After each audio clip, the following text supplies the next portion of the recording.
First on BBC One.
Good evening, fellow explorers, and welcome to episode 47 of the History CV of Britain. I'm your host, Paul, and in this evening's show, we're going to be discussing the Shakespeare authorship question. Did the Stratford man write all those plays and sonnets? And if he didn't, who did? But first, a couple of things to get through before I bring on my guest, Ralph Ellis. Richard Johnson of the Orgulug YouTube channel and myself had a very enjoyable recorded conversation the other day. We discussed King Arthur, the founding of Britain, natural health. I talked an awful lot about the Whitechapel murders of 1888, which is becoming a habit, and also the musical merits of status quo. So I was enormously grateful to Richard for hosting me the other day, because as it turned out, he had tickets to go and see a Backstreet Boys reunion concert and cancelled at the last minute. So I'm very grateful to you, Richard, for doing that. And it was enormous fun. It was a really good chat. And I think it's premiering tomorrow evening on the Orgulug YouTube channel at 7 p.m. So I'll be there, and I hope to see some of you in the chat box. Right, one more thing to just mention before I bring on my guest. I've purchased, just wait for the camera to sort itself out. I've purchased a couple of these rods, as you can see here. So I now am equipped with dowsing rods, and I'm very much looking forward to getting out into the field and working some magic. But I thought I would do my very first experiment with dowsing rods live on YouTube in front of my lovely audience. So here we go. Are you ready? Now, focus, concentrate. Am I the best presenter on YouTube? Go to the left for yes and the right for no. Oh, dear.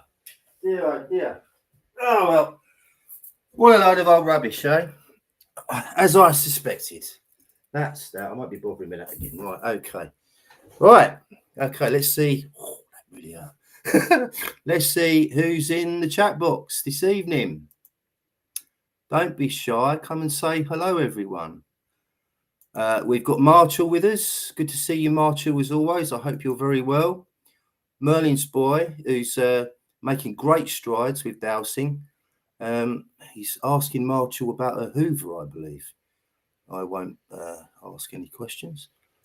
Richard Johnson is with us.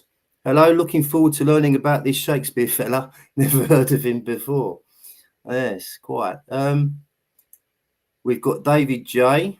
Good evening, explorers. I'm a big Ralph fan, and so am I. When Ralph speaks, we should all listen. Andrew Christie is in the house. Good to see you, Andrew. Hope you're well. Elliot Flynn is with us. There he is. There he was. And he's back. There he is. Salutations, Elliot. Any relation to Errol? Stephen Lashbrook, my buddy on Facebook, is in the house. Good to see you, Stephen. Hope you're well. Ben Lee is here. I think Mike, who we got here? Mike Philbin is slightly confused about what's going on. You'll get used to it, Mike. Don't be worried. Lord Tadley is in the house. What ho, Paul and Ralph. Good luck. Yes, quite. Everything is working extremely smoothly so far. So do please keep your fingers crossed. Agatha Velvet. Hello, Agatha. Hope you're well. Scrolling down now. Do please put your questions. Do me proud this evening. This is a great topic, and I'm really looking forward to getting stuck into this with Ralph. So do please send in your questions. Ralph is going to show a presentation, I think, to begin with, and then I'm going to be asking him some questions, and hopefully you will too. But do please put them into capitals so I can see them clearly in the chat. Good evening, Melissa. I hope you're very well, Melissa. Lovely to see you as always. There's a new name, I think. Oh, no, it's the name I can never pronounce. Let's see if I can get it right. No. Gabrielle. I think I've seriously bruised my arm after that. The things I do for you people. Gabrielle Guitar. Who knows what he's laughing at there? Probably my presentation skills. Excuse me. And I'm spotting some new names. So we've got Golden Pond. If you've been here before, Golden, I apologise for referring to you as a new viewer, but you're very welcome either way. Hope you're well. Who's this?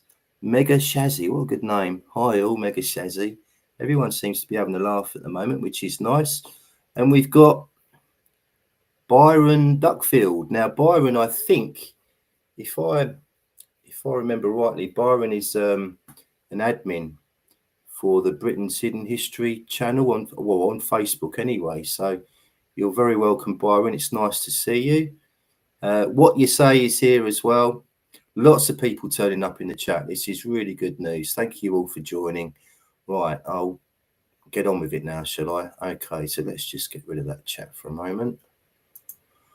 Brilliant. Right, so questions in capital, please. Right, let's see if our guest is ready to come on this evening. Excuse me, I'd written an intro for this bit. It's very good. Check it out. So, within academic circles, it is taboo to even question the authorship of the works of Shakespeare, let alone discuss it. But fortunately, on this channel, we're independently minded and love to question dogmatic and weak narratives. So with that in mind, please keep your loaves open and give a very warm welcome to this evening's guest, Mr. Ralph Ellis. Hello, Ralph. Greetings, everyone, and hopefully the computer will be working this time. Yes, I've got my fingers crossed. Yeah. Okay, brilliant. So far, so good, Ralph. Thank you for joining me. So, Shakespeare, Ralph, what initially drew your attention to this topic? I think because it was a mystery. I knew nothing about this topic until I saw something on the net or the YouTube or something, and I was watching, and they were saying, you know, authorship of Shakespeare is uncertain. What? You know, surely we know, you know, someone who's in the recent past, surely we know everything about them. I mean, this is not ancient history. This is recent history. How on earth can we lose someone from recent history? That piqued my attention because obviously that's what I've been doing for the last 4 years, trying to search for people who have gone missing from history. And here was a very, very recent one. You know, we're only talking like 1600. How can someone from that era go missing from history? I didn't believe it. So started looking into it. And yes, there is some doubt.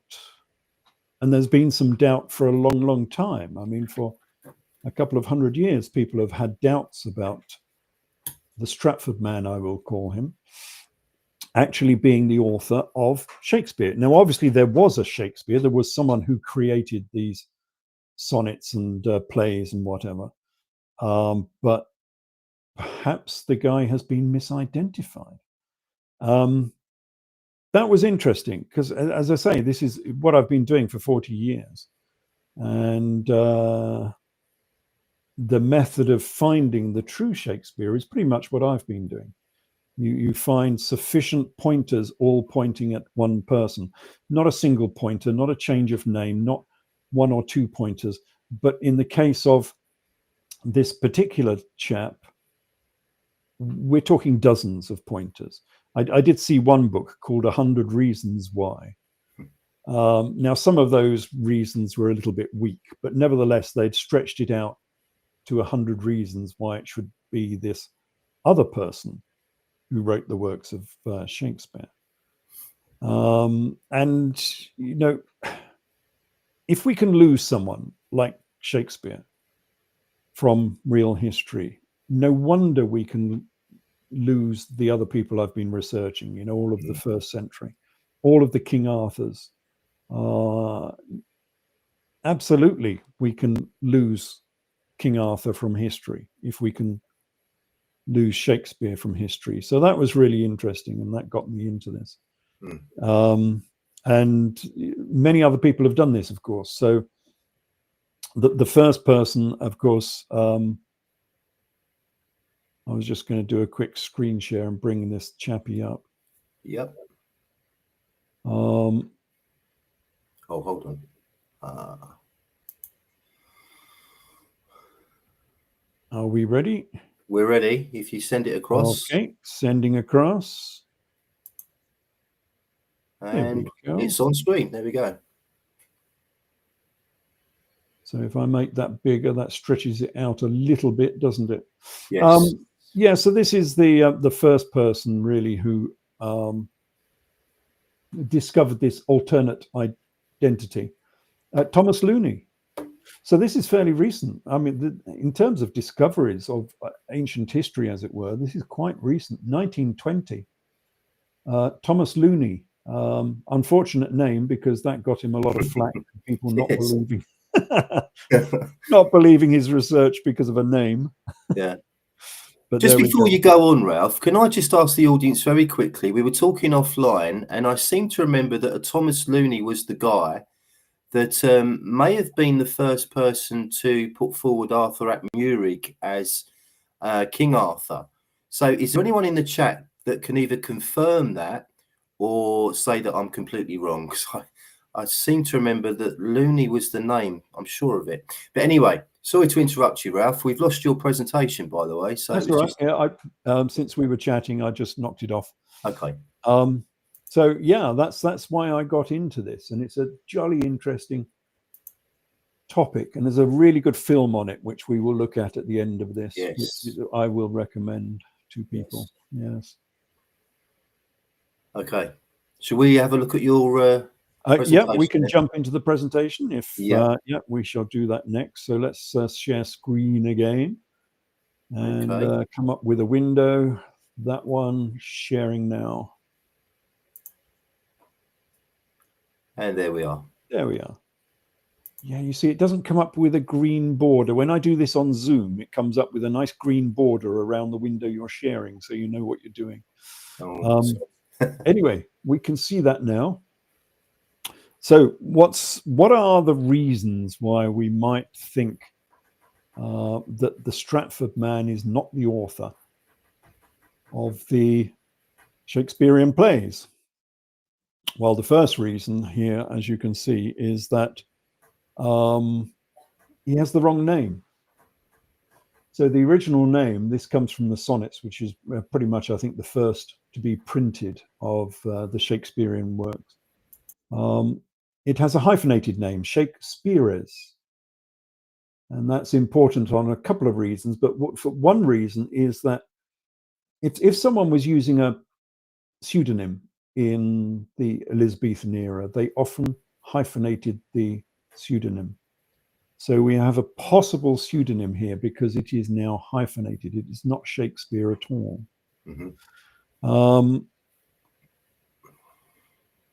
And at the bottom, of course, we've got TT. Now, TT is the dedication at the bottom. It says for TT. Supposed to be the publisher, I think it was called TT, but we'll see this multiple T's on many occasions.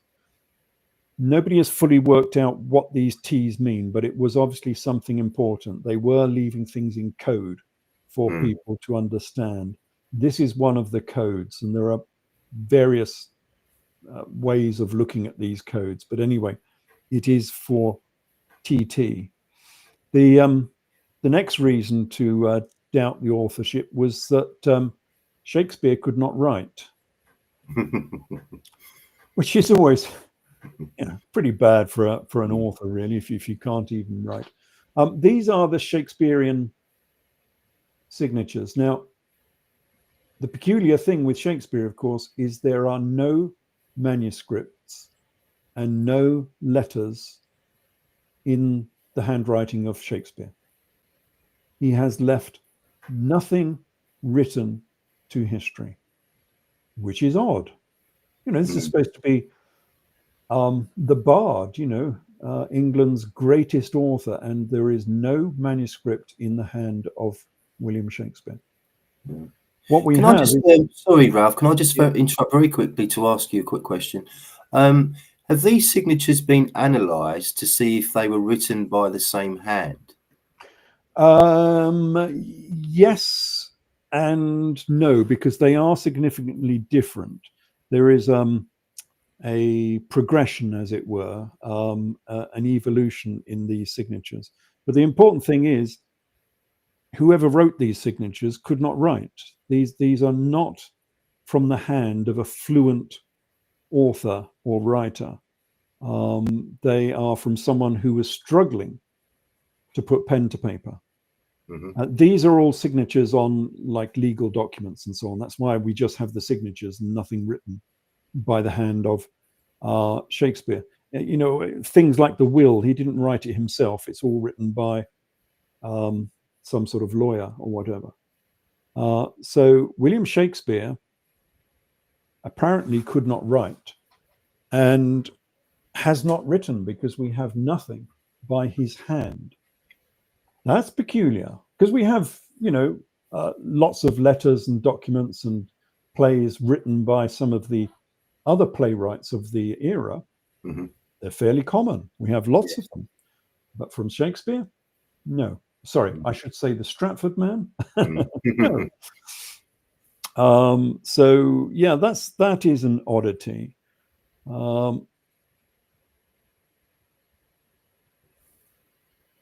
And his will, this is his last will and testament, again, not written by Shakespeare. It's written by some lawyer, and he's penned his name at the bottom. So this is the will of the bard, and it contains in his bequests, of course, to his friends and family and whatever, it contains no books, no library, no manuscript, no reference works, nothing that an author would be using to create these magnificent works that he created. I mean, if you look around my room, my room, it's not very populated by books at present because we've gone into the internet age. But of course, I still have a bookcase here and a bookcase downstairs, even though most of my books now are actually on iPad and various other ways of keeping documents nowadays. You cannot be someone like Shakespeare without having a library of reference documents for all of the works that he was putting out.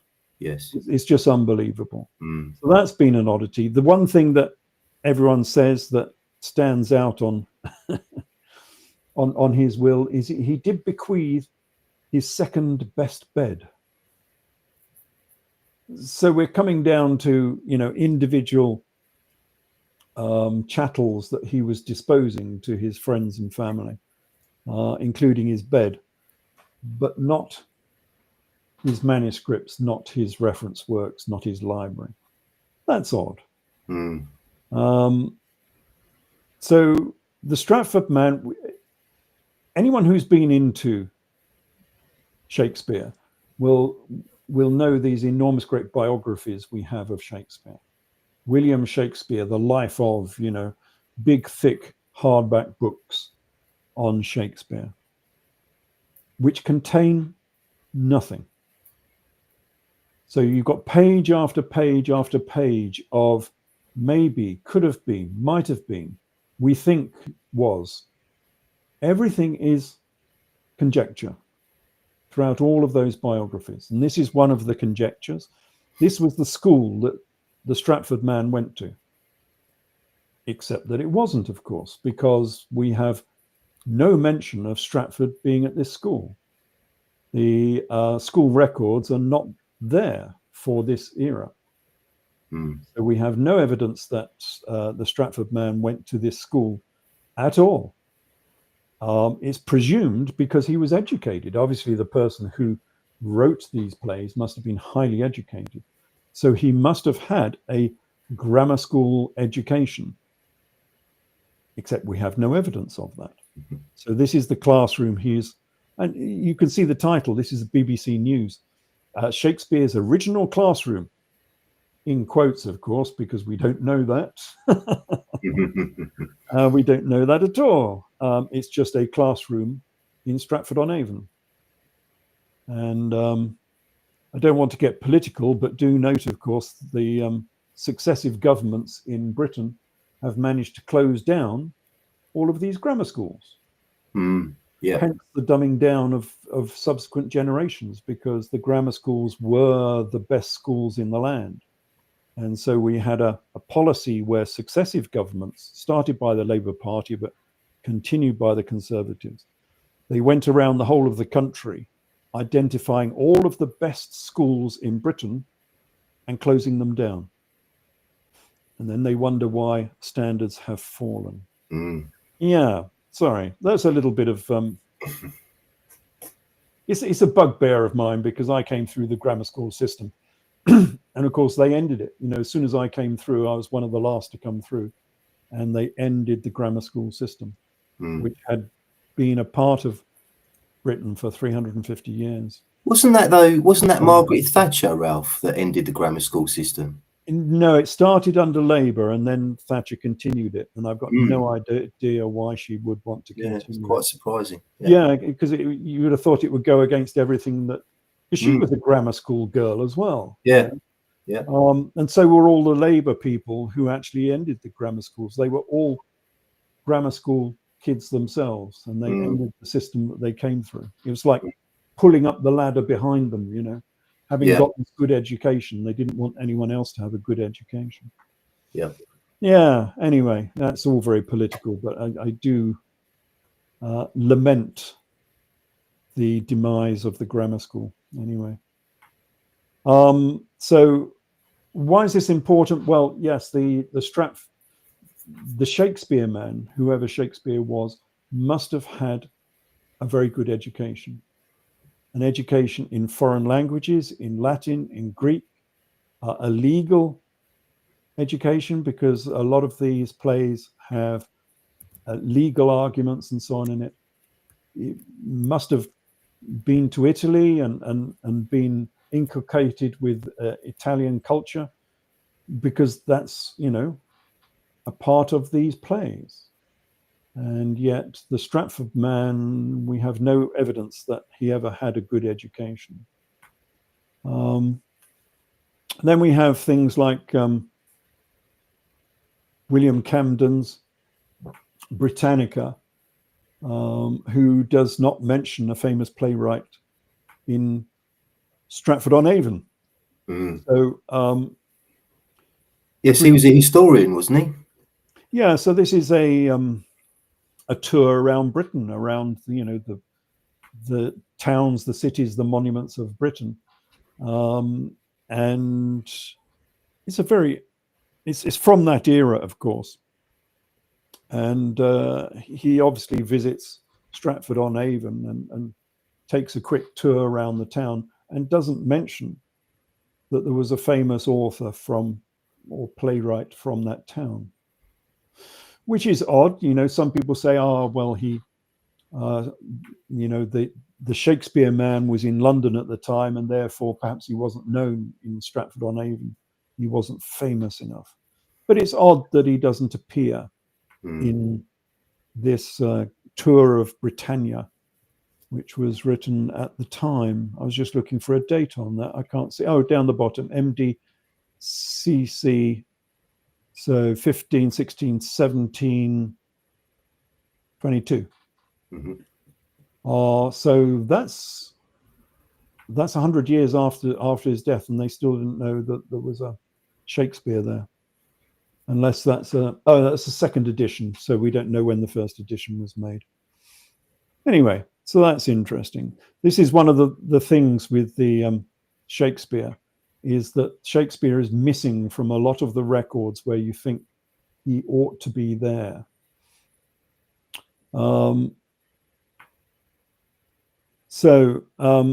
This is the Treasury by Francis Mears Meister, and what do they call it? Palladis Tamia, Wit's Treasury by Francis Mears.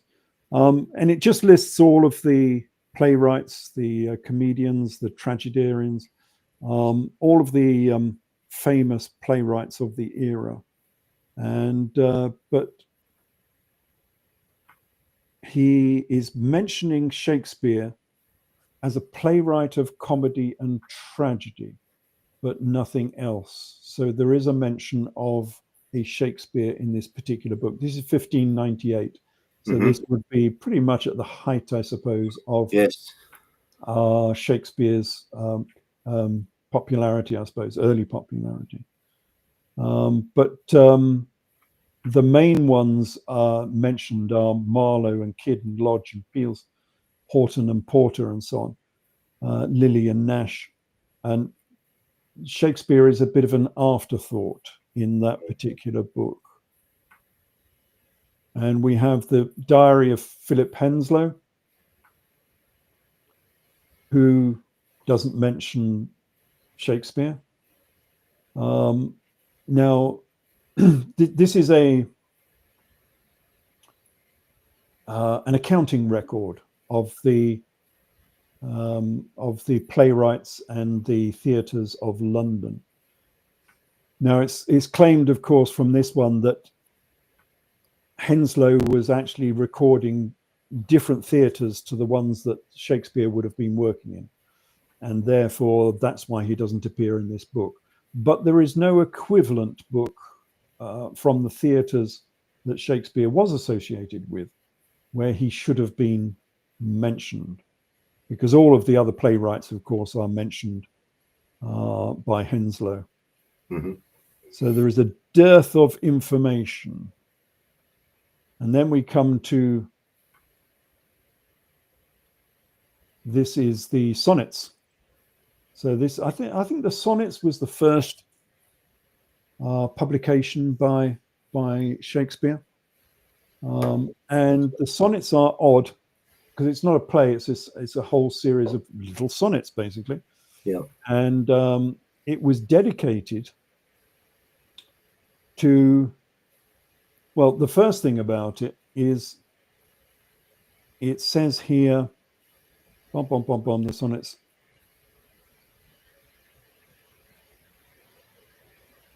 By our ever-living poet, which is odd because that is a dedication normally to a poet who has already died. To say you're ever living means you've normally passed away. Yes. And that shouldn't have been, this is the 1609 sonnets. And of course, the Stratford man was still alive in 1609. So why does it say our ever-living poet? Well, the person we're going to look at died in 1604. So he was, in fact, dead at the time. And we've got those two T's again at the bottom.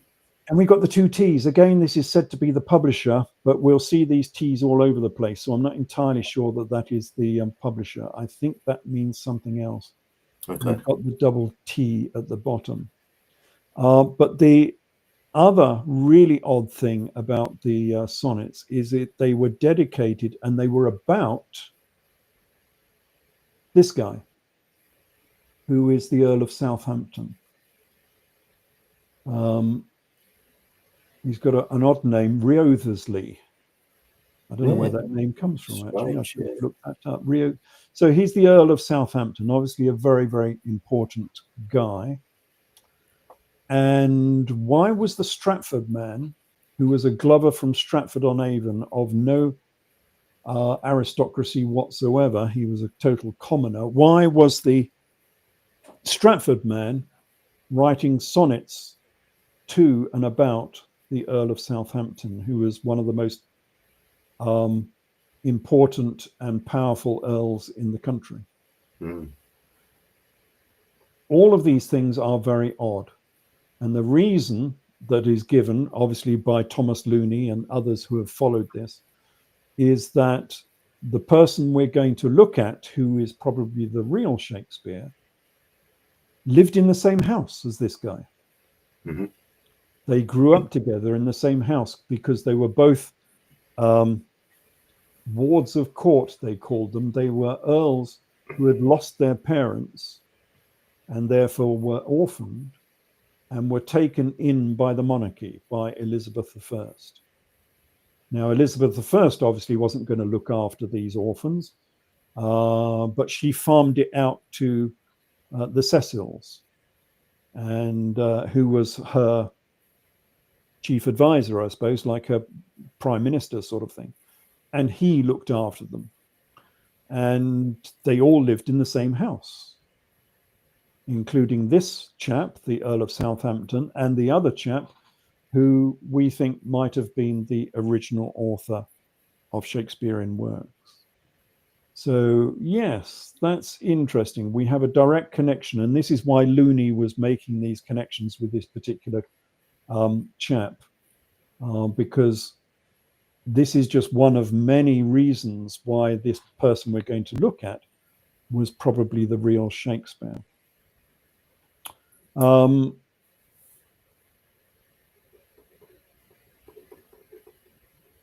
Another reason, I don't have a image for this, but another reason is that Shakespeare did not lament the passing of Elizabeth I, since we're talking about the monarchy.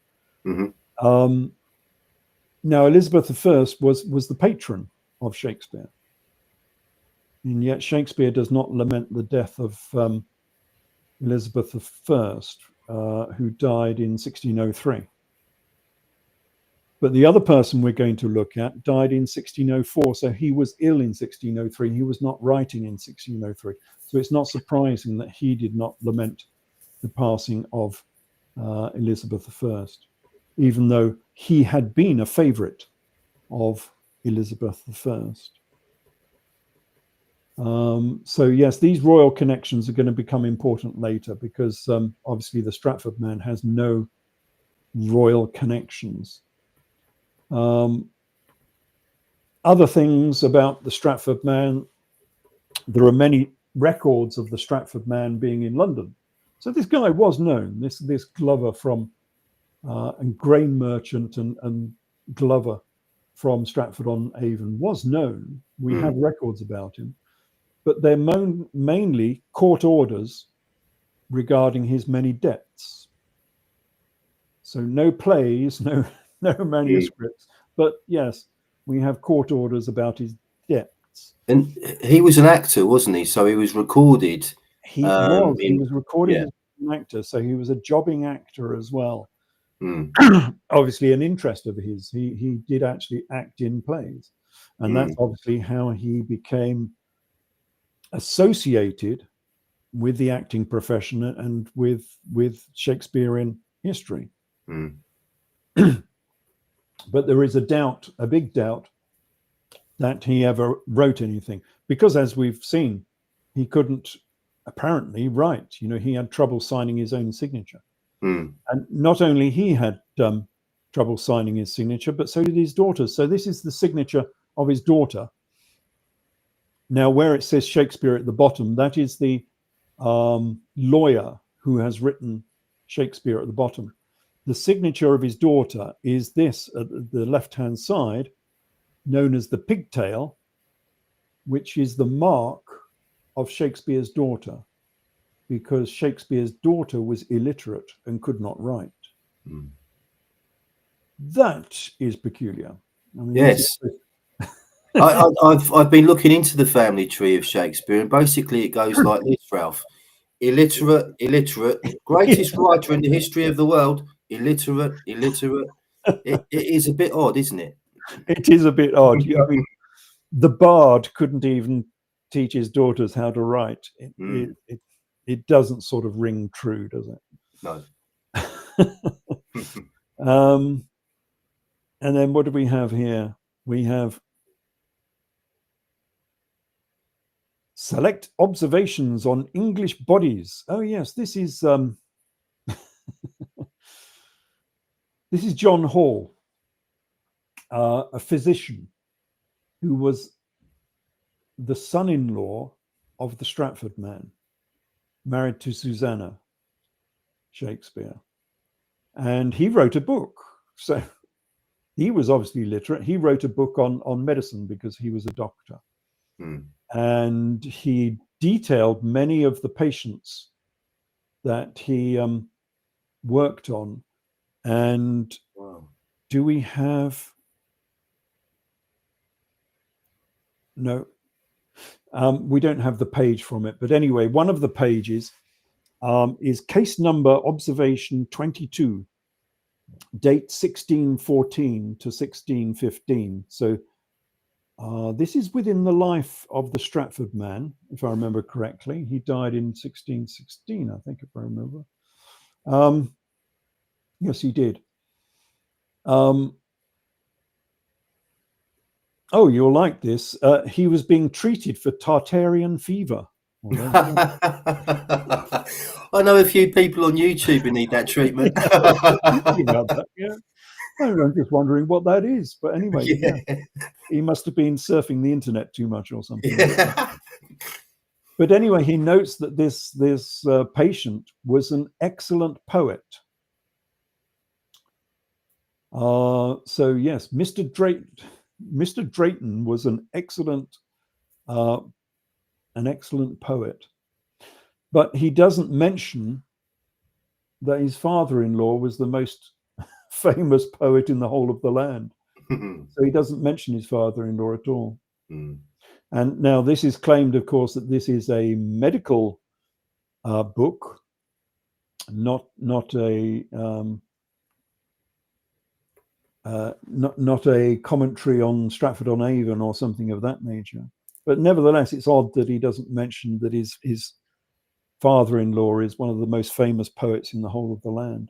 And then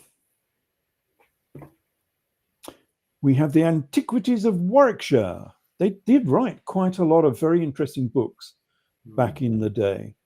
Again, this is 17th century. Do we have a date on this?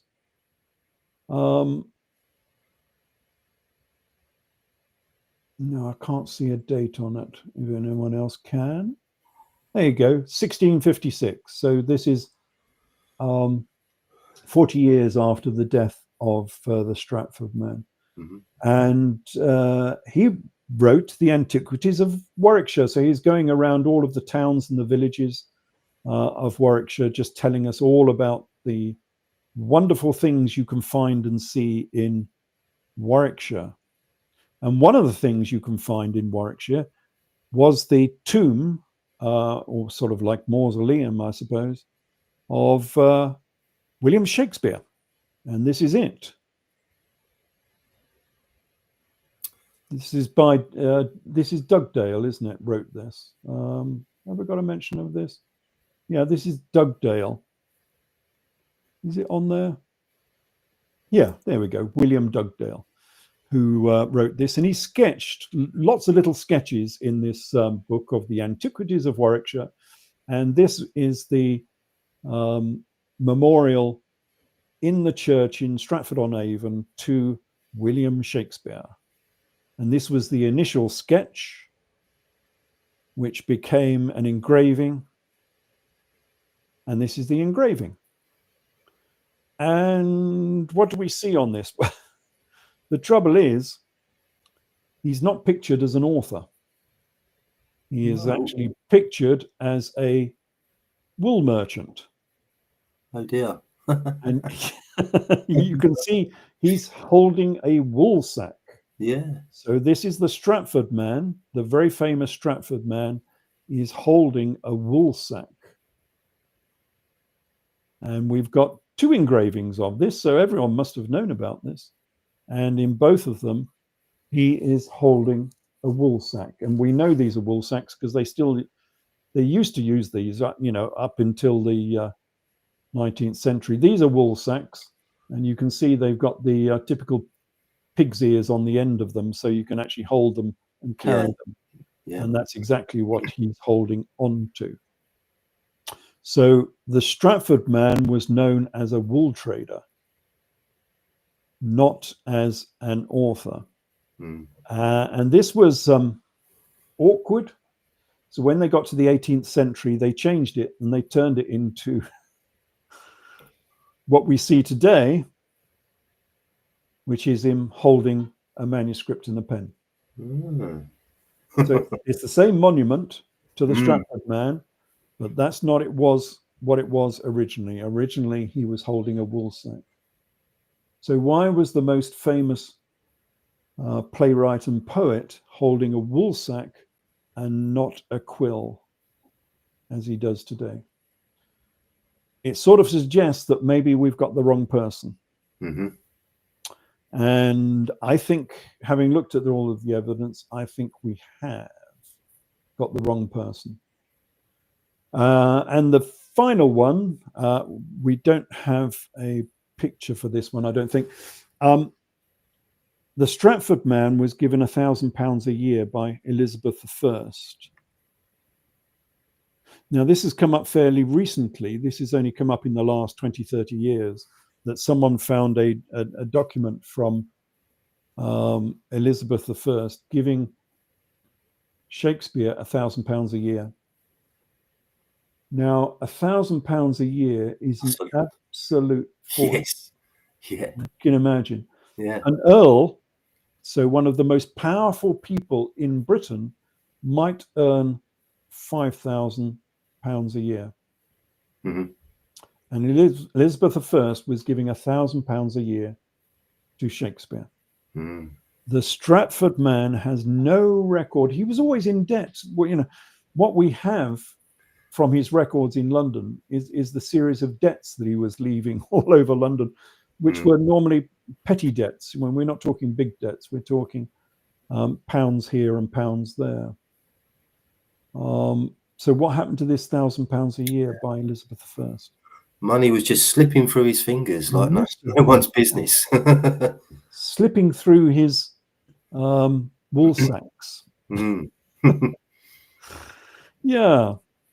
So for a couple of centuries at least,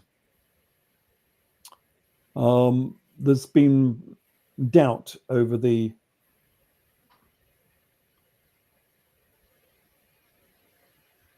ownership of these, the authorship of these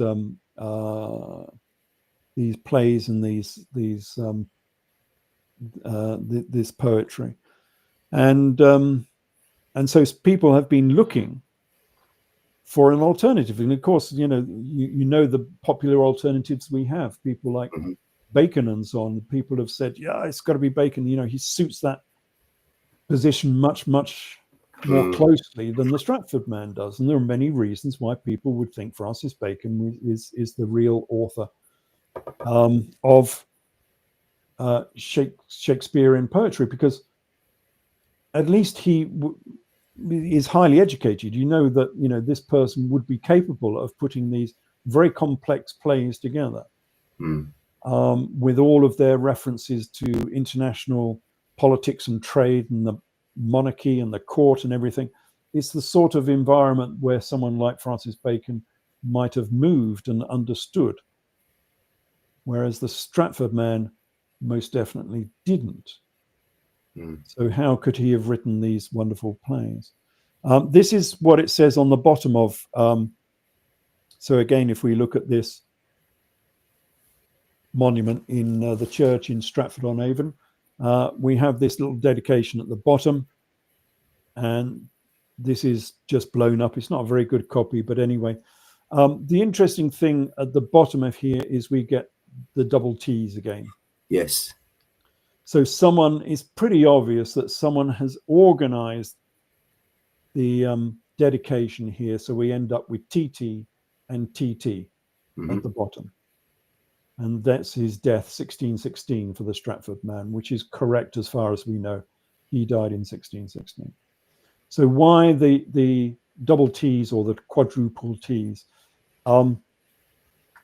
Alexander Waugh, who you've looked at it, many of his yes, YouTube, great researcher. well worth watching. Alexander Waugh, no longer with us. He was the great grandson of Evelyn Waugh, and he had an interest in this, and he's done a load of videos on YouTube, which are very interesting. Sometimes I think he goes too deeply into this. So he's looking at secrets that might have been transferred and passed on in the various manuscripts and so on that have been left about the Stratford man. About Shakespeare. And I think you can look too deeply sometimes into these things. We will see some codes and ciphers in a minute. So there were codes and ciphers in these manuscripts, undoubtedly, and this is one of them. But when Alexander Waugh starts doing his word, his letter squares, looking at searching through manuscripts, sometimes I think he goes a little bit too deeply into it, because if you're leaving a code, a message for future generations, there is no point making it so difficult that only, the largest computer can actually decipher it. It's got to be relatively easy to decipher, otherwise you lose the whole point of it. Yeah. And this quadruple T, I think, is one of those easy ciphers, except nobody has deciphered it.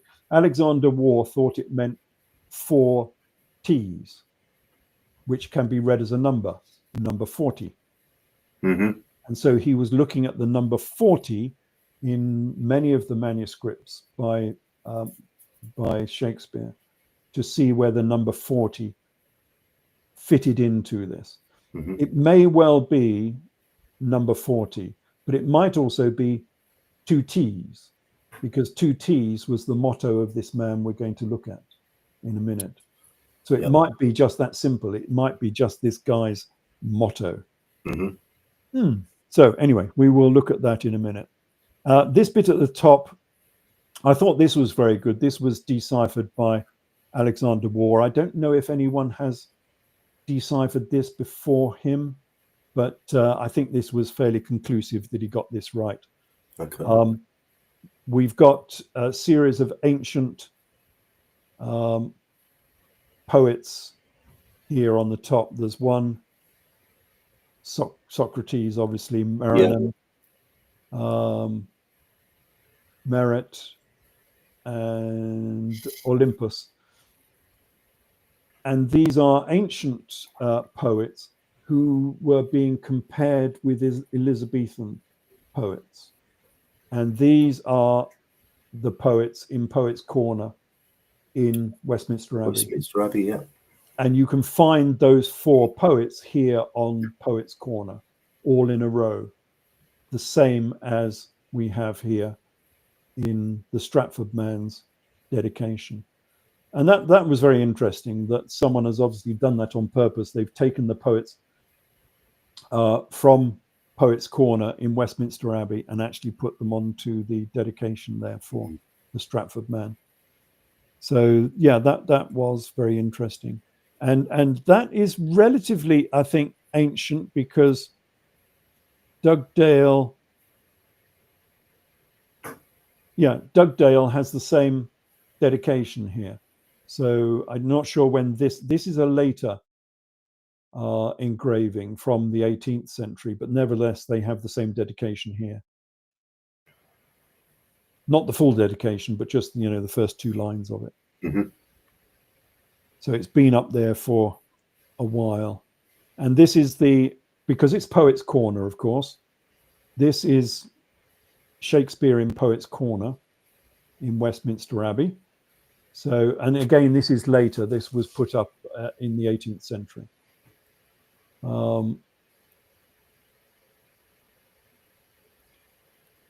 And, oh yes, the reason for looking at this is if you look on this monument, you will see again that the little dedication down here, the poem that they've put on it, begins with 4 T's.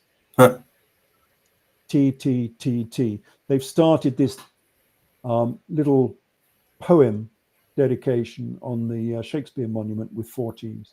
Again, the 4 T's is important. And we don't fully understand what the 4 T's stands for. So if anyone has any brilliant ideas, here is a mystery still to solve. What does 40 mean? Does it mean the number 40? Or does it mean something else? We don't know. I love these little mysteries. They really do. Yes. So, having gone through that, the Stratford man looks a bit of a stretch to say the Stratford man was actually writing these very complex plays. He didn't have the access to the royal court that you would need to write these plays. He didn't have access to the history of Europe and the history of Britain that you would need. He had never been to Italy, because whoever wrote these plays, these Shakespearean plays, had spent a lot of time in Italy, because they understand not just Italian culture, but the actual region there in northern Italy. It's someone who has traveled to Italy, and the Stratford man, as far as we're aware, had never traveled to Italy. But this guy had. So this is Edward de Vere, the 17th Earl of Oxford. And this is the guy who was in the same house, in the house of the Cecils, as this guy, who was the Earl of Southampton. Yeah. So, and the Earl of Southampton is who the sonnets were dedicated to.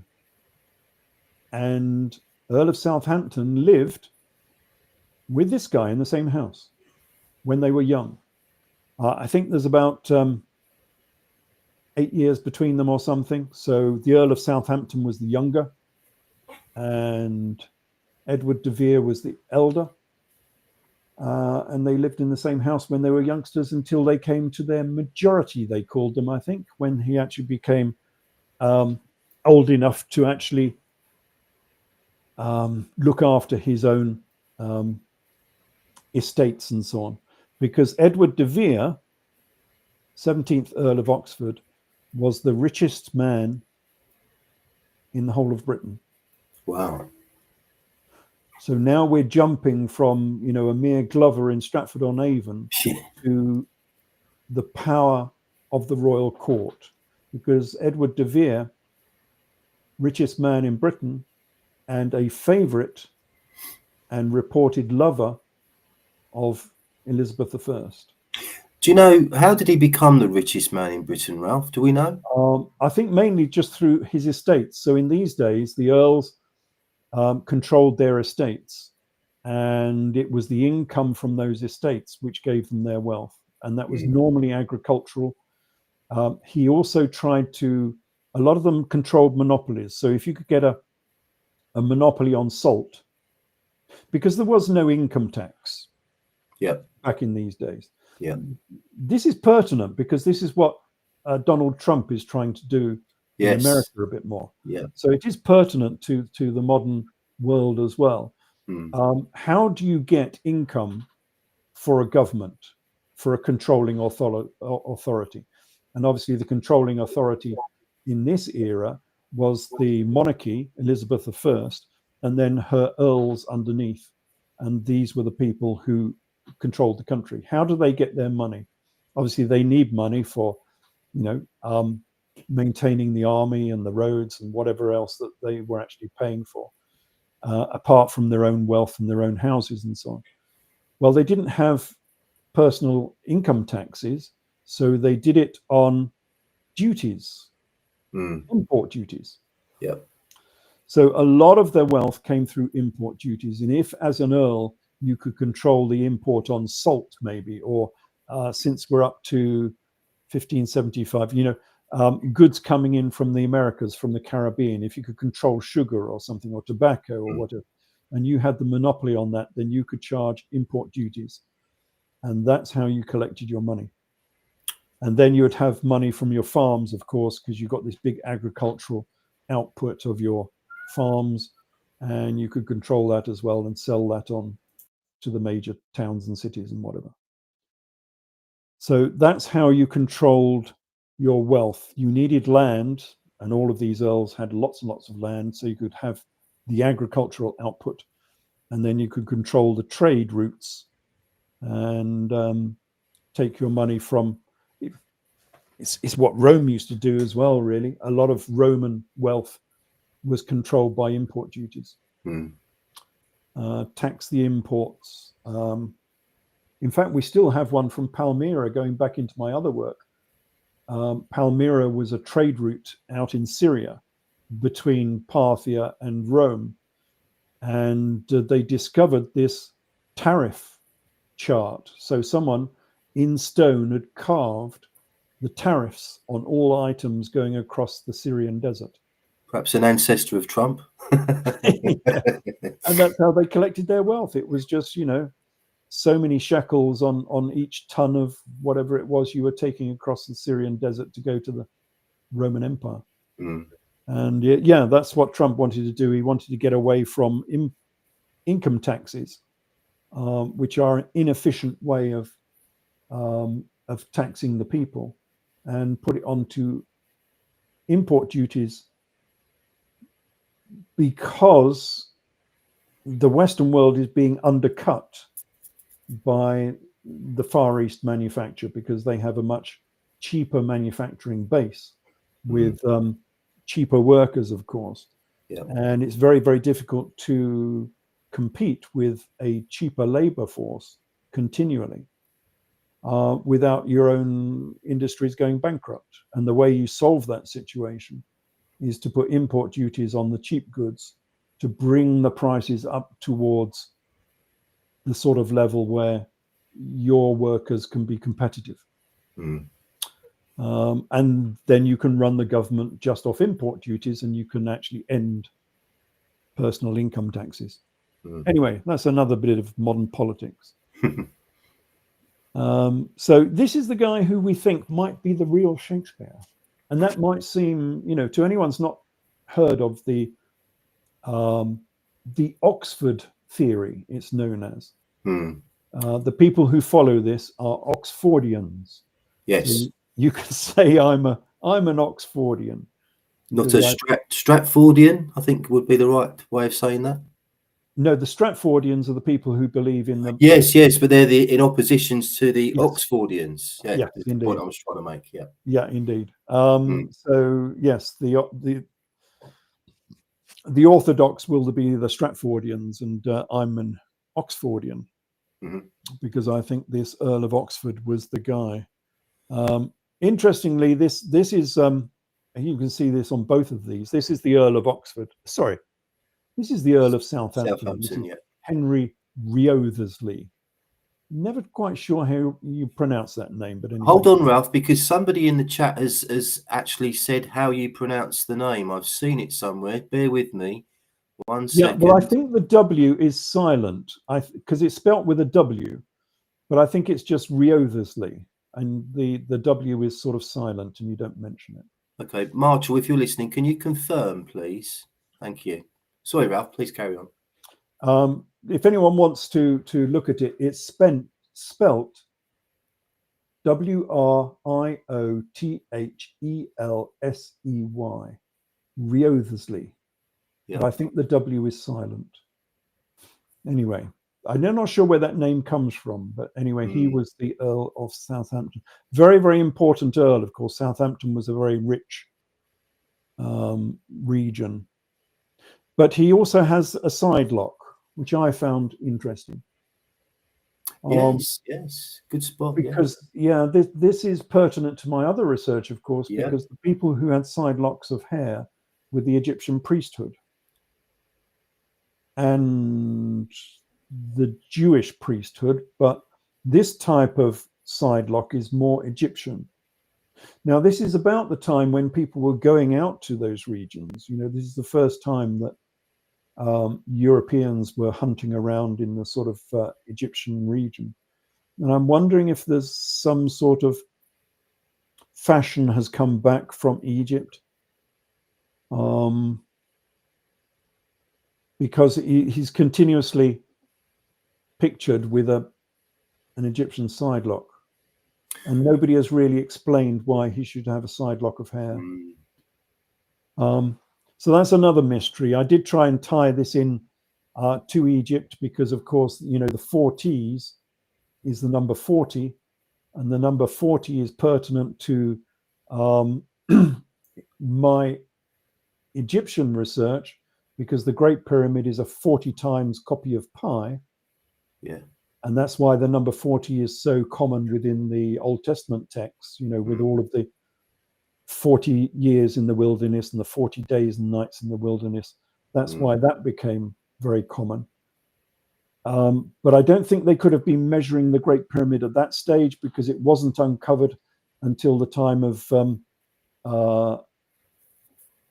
Isaac Newton. And that's not until Isaac Newton is sort of like 1680s. It was Isaac Newton who was the first person to find out that the King's Chamber in the Great Pyramid was a 10 by 20 cubit chamber.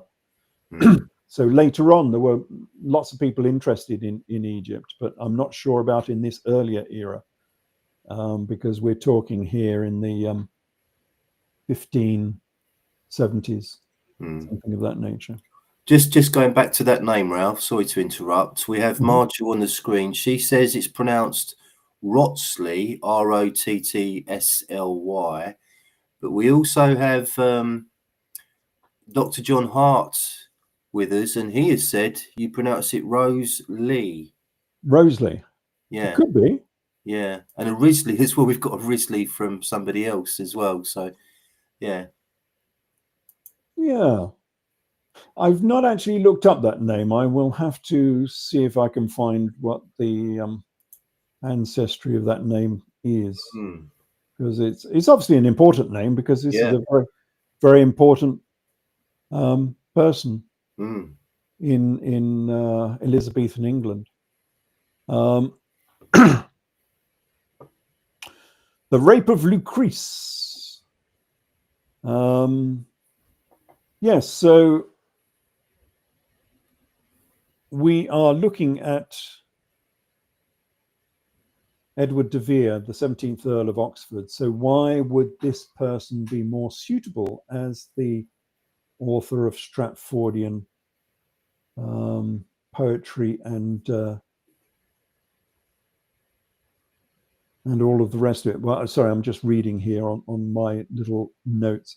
Well, one reason is that Edward de Vere was a favorite of Elizabeth I, as we've said. He might have even been a suitor to Elizabeth I. He had a comprehensive education. You can imagine he had the best education that was available in the land at that time. He had personal tutors in all of the languages, in all of the mathematics, in law, in history, and everything else, the classics. And then he went and he spent 2 years in Italy. So if we're looking for someone who has Italian contacts and a knowledge of northern Italy, well, this guy obviously did, because he spent 2 years in Italy doing the grand tour, as people used to do in those days.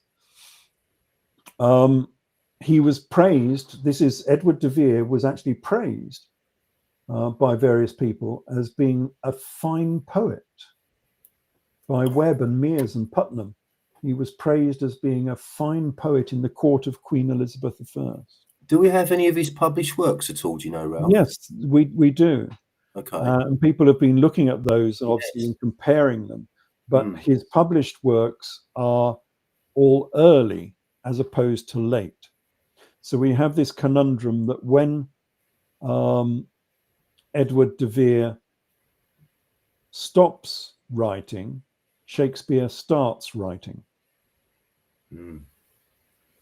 So obviously people are saying that, well, yes, this is where he changed to using a pseudonym for various reasons, and suddenly he became the Shakespeare character.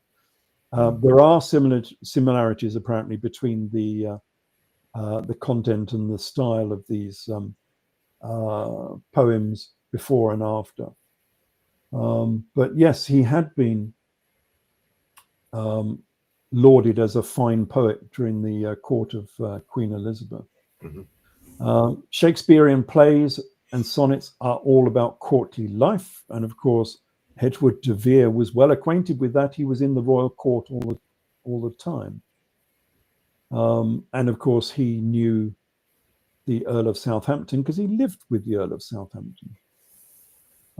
Edward de Vere was very interested in plays and playwrights because he maintained his own company of actors and was a patron of a theatre near Stratford. Not Stratford on Avon, of course, but Hackney in East London. He had an interest in a theatre there. So there is a link with theatres and playwrights.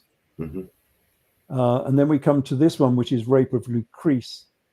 And again, the dedication is to Henry Wriothesley.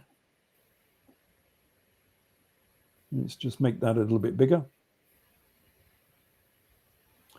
To the Right Honourable Henry Wriothesley, Earl of Southampton and Baron of Titchfield. So there we go. So the Rape of Lucrece, which is obviously an early manuscript from Shakespearean Corpus 1616. I think this is the original first edition. 1616 is when the Stratford man died, and this is 12 years after the Earl of Oxford died. And it's dedicated to the Earl of Southampton, who, of course, is who Edward de Vere used to live with when they were young. And the interesting here is that you will see we're talking about ciphers put into these texts, and I think a lot of these ciphers are very easy, but you don't notice them unless you've been introduced, enlightened into these particular mysteries, because it's so easy to read over these things and just not even notice it unless someone's told you to look for something. And one of these things is here. You see the W is a double U. Well, in Latin, that can be a double V, of course, because the U was a V in Latin. And so instead of using a W, but they do use a W, because down the bottom here, you'll see it's got William Shakespeare with a W. Yeah. In the text, they're using a double V. And it's not a W, it's a double V. So why would they be using a double V? Well, it's because the motto of Edward de Vere is Vero nil verius. So it's VV, what his motto. And it means Vero nihil verius. It means nothing is truer than truth. And that was his motto. And you can represent that, i.e. true truth, as VV. And that's exactly what we see in this dedication where he's got VV. Yeah. And they've arranged it so this one, if you can see this one, actually says Vere. Yeah. His name was Edward de Vere. So they've actually got Edward de Vere's name in the dedication, if you know what to look for. Yeah. And this is what I think they were doing with these funny little ciphers. It's just little gentle hints to people that, oh, if you're in the know, if someone has enlightened you into these mysteries, you will know that this is a reference to Edward de Vere. Mm-hmm. And we might also have, oh, here I've just highlighted it. So yeah, there you go. So I've highlighted all of the double V's. Mm-hmm. So even Wriothesley or Rosalie, they've spelt the name with a double V. And double V, but not for William. They've made that one into a W. Mm-hmm. There you go. And oh yes, we'll come to that in a minute. There's another little interesting thing there as well. And then we come down to the sonnets.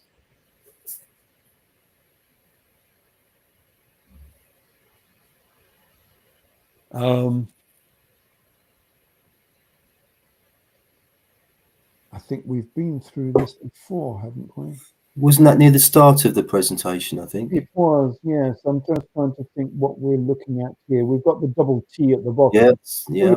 We've got the double T, which is linked to the double V. And here, of course, we've got our ever-living poet, which means he's already dead, which he wasn't, with the double T. So just above, we were looking at the double V in this one, VV. Now we're looking at the double T, which appears in all sorts of places. And it could well be that this is to do with the motto again on his coat of arms.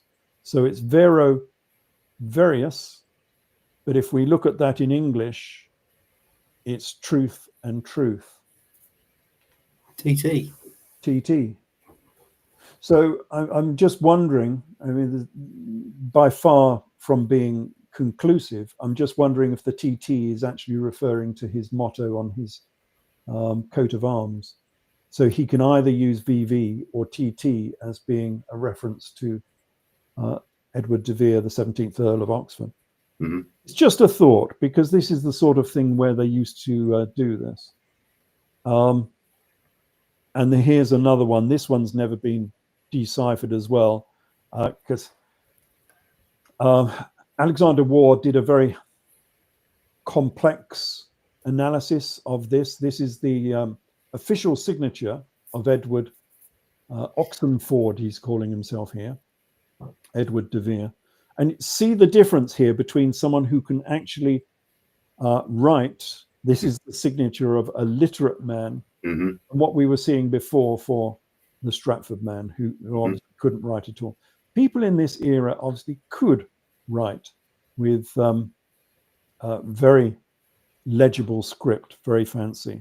But anyway, this is his signature. And above, we see a coronet. Now, I think virtually everybody agrees that this is a coronet. This is a crown with little baubles on the top. Yeah. Very common for earls to wear a coronet. And down below, we've got 7 crosshatches. And very deliberately so. He's always writing it with the 7 crosshatches.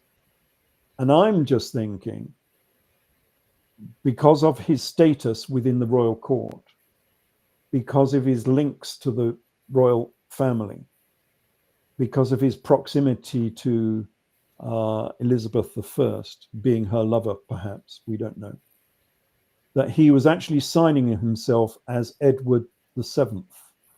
Wow. That he was trying to show to various people that he was the next king. Because, of course, the previous king had been Edward VI, who was a son of Henry VIII, who didn't last very long, a couple of years or something. I don't know how long he lived for. And so the next Edward in line would be Edward VII. That's very interesting. Can I just ask you, though, I think because I've seen this signature before, and I seem to remember, I hope I'm not jumping ahead too much, that Alexander Waugh found the number 17 in this signature. Am I right in saying that? Yes, he found the number 17 in loads and loads of places, which is very interesting. He would take a dedication like this and count to the 17th letter, and then the next 17th letter, and find all sorts of hidden codes just by looking for the number 17 or the 17th word or the 17th line. He would have a list of poets, and then Shakespeare would be mentioned on the 17th line on the page. There were an awful, I could spend hours if we went through all of Alexander Moore's analysis of all of these texts, because Alexander, he understood and he had read all of the, not only of the Shakespearean works, but all of the works by all of the other poets of the era. And it was amazing how many people were in on this knowledge. He has a section called He Knew. Yes. And then he goes through, or by he means all of the various poets and authors and luminaries of the era. Johnson and Marlowe were too, weren't they? Yeah. Who had written anything in that era. And then he would go through and say, well, it's quite obvious from, this cipher on this page that they knew that Edward de Vere was the real Shakespeare. And a lot of those, I think, were very, very convincing. I mean, just looking at maybe, the title page in a particular book, which will have an indication of Shakespeare within the title page. It was very interesting the way he deciphered all of these various codes and ciphers in his work. And yeah, this is just one of them, the double V, Edward the Seventh. It just goes on and on and on, and there's so much information out there that I think he is correct on this. And then we've got things like, sorry, you were going to mention? No, you're okay. Many of the characters in Shakespearean plays appear to be from the life of Edward de Vere. So where did he get these characters from? People like Polonius in Hamlet. Well, quite a lot of people agree, even people who are Stratfordians agree that Polonius is Lord Burleigh, the Cecils. And Lord Burleigh was not only the sort of the Grand Vizier, the sort of Prime Minister of Elizabeth I. It was Lord Burleigh, the Cecils, who were the guardians of Edward de Vere. So Edward de Vere used to live in this guy's house. And a lot of people think that Polonius in Hamlet is Lord Burleigh, this guy here. Wow. So the Stratford man has no links, of course, to Lord Burleigh whatsoever to have written a play that included this guy. But Edward de Vere used to live in his house for many years. And in Hamlet, a lot of people in the Oxfordians think that Hamlet is Edward de Vere. And one of the reasons is because in Hamlet kills a man behind a curtain in Hamlet. Well, Edward de Vere did exactly the same. When he was a youngster, there was a spy hiding behind a curtain in his room, and he stabbed him through the curtain. Wow. So the life of Hamlet, sort of mirrors the life of Edward de Vere. Edward de Vere actually did this and got into trouble. They were going to accuse him of murder. They had to sort of cover it up. So yeah, and then Hamlet was taken by pirates. Excuse the AI photo. But Yeah, Hamlet was taken by pirates on the open ocean going across the channel. Well, so was Edward de Vere. Edward de Vere was captured by pirates. Wow, didn't know that either. And stripped naked, as it were, and because they took all of his wealth, whatever he had with them, and dumped on a beach somewhere in the south of England.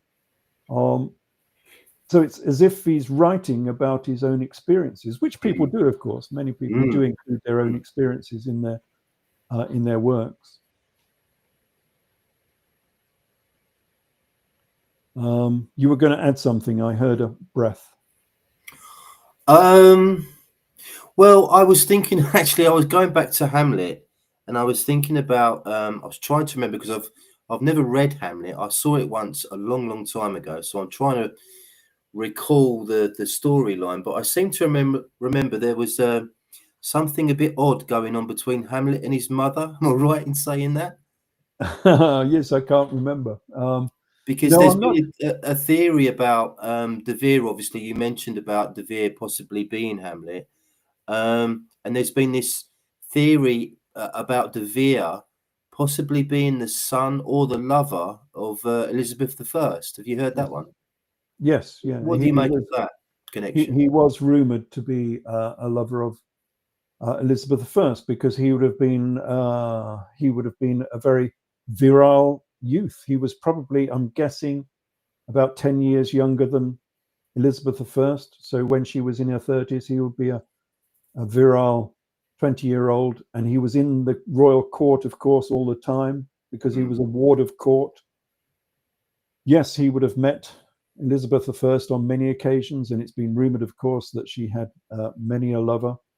In the film that we'll look at in a bit, they were even guessing that they actually had a child together, etc. Because it was fairly easy to cover up in those days. They would send Elizabeth I off on progress, as it were. So she would go off on a tour of Britain to see her provinces.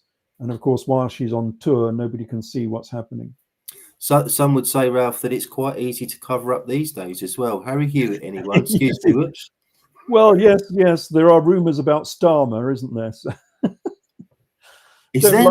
I've not heard that one. Oh, have you not? What about the Ukrainian rent boys? Oh, yes, I know about that. That story that they buried.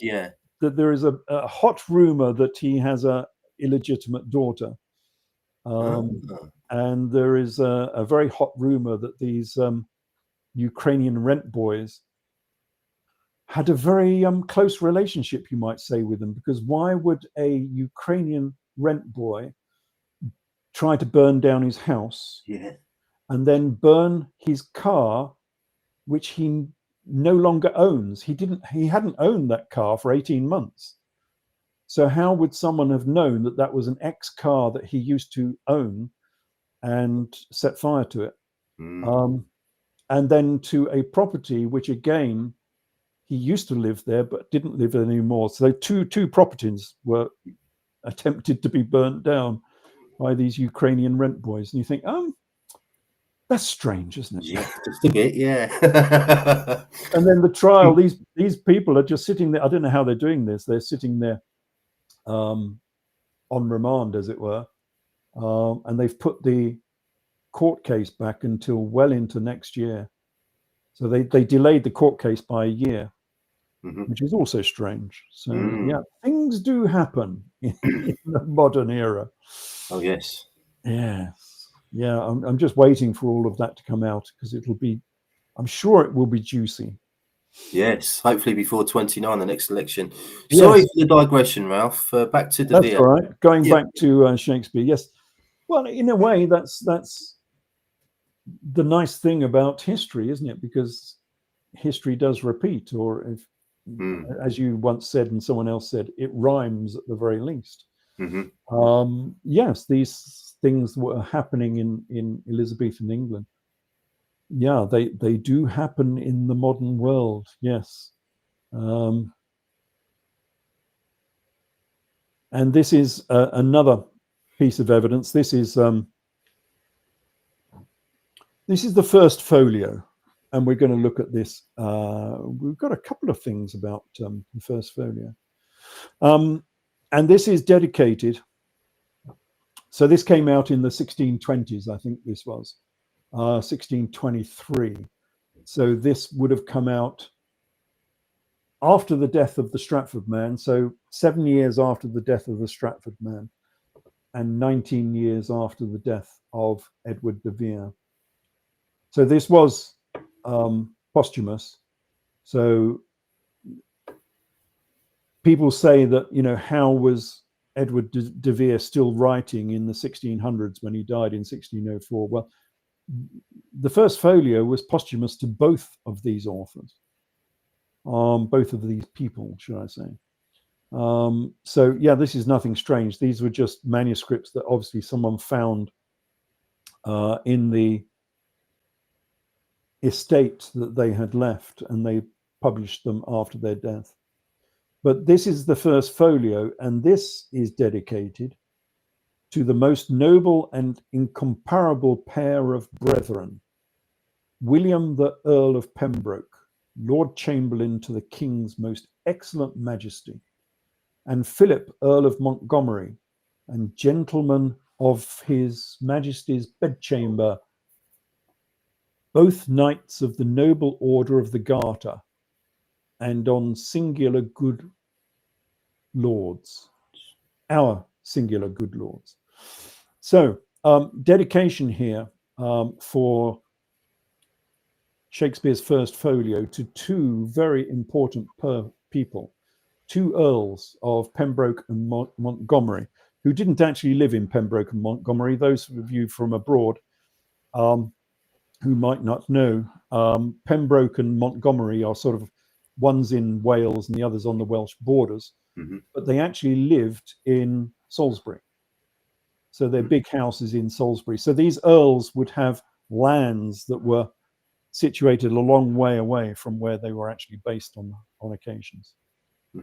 So anyway, the question is, how would the Stratford man be dedicating this book, even posthumously, to two very powerful earls of England? And of course, he would have no relationship to these earls. Why would the first folio be dedicated to these earls? Well, if we're looking at the Edward de Vere, the Earl of Oxford, two of his daughters were betrothed to these two earls. So his two daughters were betrothed to these very same earls. So we know that the Earl of Oxford was in very close contact, obviously, with these earls, even though one of his daughters was rejected. They didn't actually marry. But we have a direct connection here with Edward de Vere, the Earl of Oxford. We have no connection whatsoever with the Stratford man. So yeah, that's very interesting. And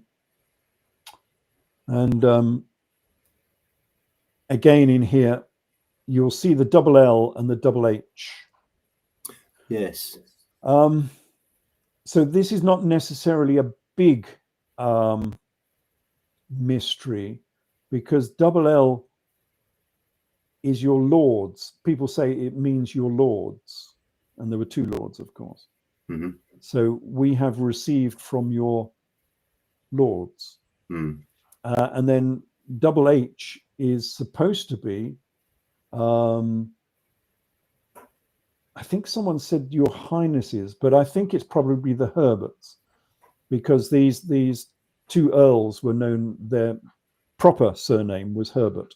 Okay. So it could be the two Herberts. But anyway, fairly simple ciphers, not very complex ciphers. It doesn't have too much bearing on this. This is the book of Ovid. Ovid's Metamorphoses. And Shakespeare was connected to this.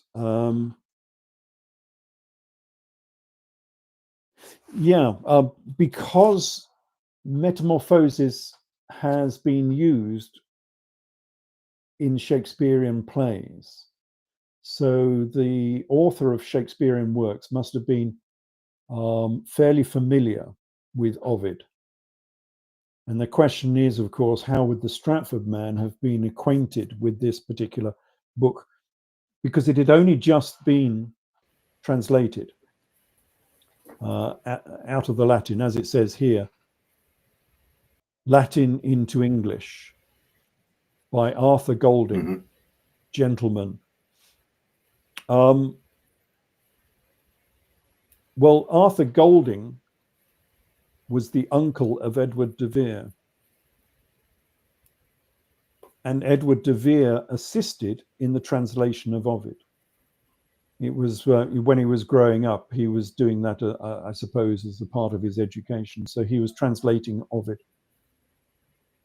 So it would be not surprising that Shakespearean plays would incorporate elements of Ovid within them, because Edward de Vere translated it or assisted his uncle in translating it. Songs and sonnets. This is Henry Howard, and apparently, to those in the know about Shakespearean works, the Shakespearean sonnet was invented by Henry Howard. And it was from that basis that Shakespeare formed his sonnets. But Henry Howard was Edward de Vere's uncle. Again, the Stratford man would have no real connection with all of these people, but Edward de Vere did. This one, I'm not so convinced about this. This is Edward de Vere's Bible. So we do have, things back from that era that still exist. And it's claimed that the notations that have been put in the margins and the underlinings appear in Shakespearean works. Wow. The trouble is with that is that some of the underlinings are fairly common, bland things, not very specific things.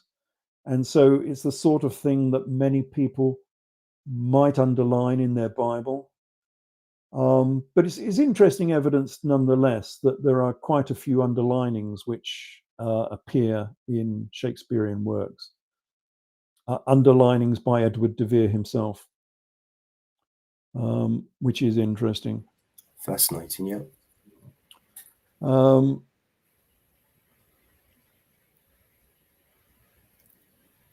And then I don't have a picture for this. Did I find?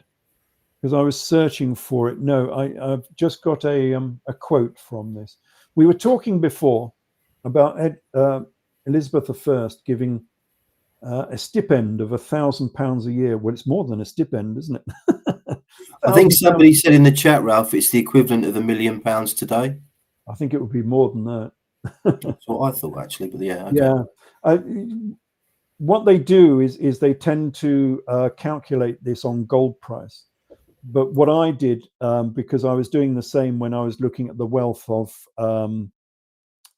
Queen Helena and Mary Bothus out in Judea.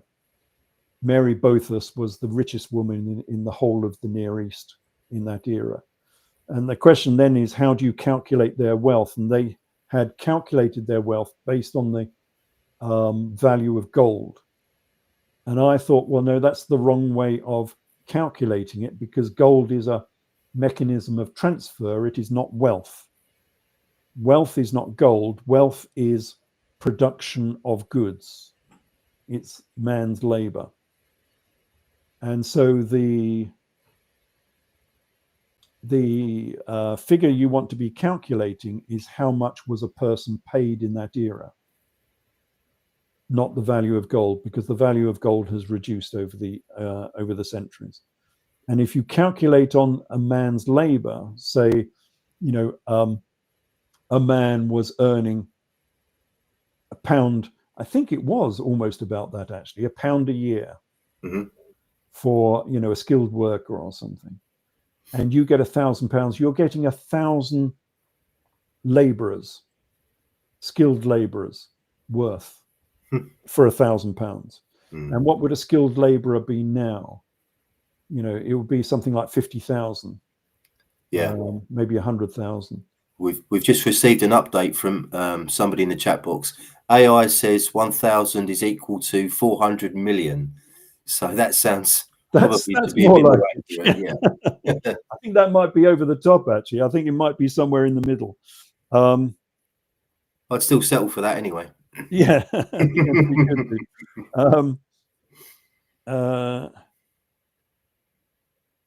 So 50,000 times 1,000 would be 5 million, wouldn't it? Anyway, it's quite a lot of money. It might even be more than that. So anyway, the Stratford man did not get 1,000. We are pretty sure of that. However, they found this, and this was only about 20 or so years ago. I forget when this was found. Someone found that Elizabeth I had given a stipend to Edward de Vere of £1,000 a year. The exact same amount. And yeah, what does it say? Quote, I have heard that Mr. Shakespeare was a natural wit. Yeah, this is about the Stratford man.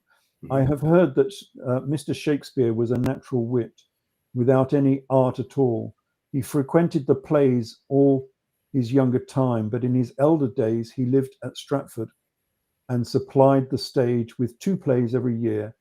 And for it, he had an allowance so large that he spent it at a rate of £1,000 a year, as I have heard. So this was talking about Shakespeare being the Stratford man.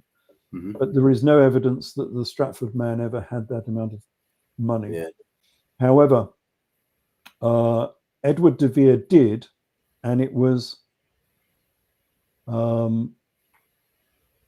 discovered by Bernard Ward. I don't know, he's obviously an Oxfordian who's discovered this, and it's called Privy Seal Warrant, 26th of June 1586.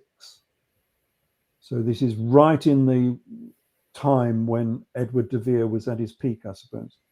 And it says, quote, by our especial grace we do give and grant unto our right and trusted and well-beloved cousin Edward Earl of Oxenford the annual rent or yearly pension of £1,000 of lawful money of England during his natural life. So that was to continue until his death.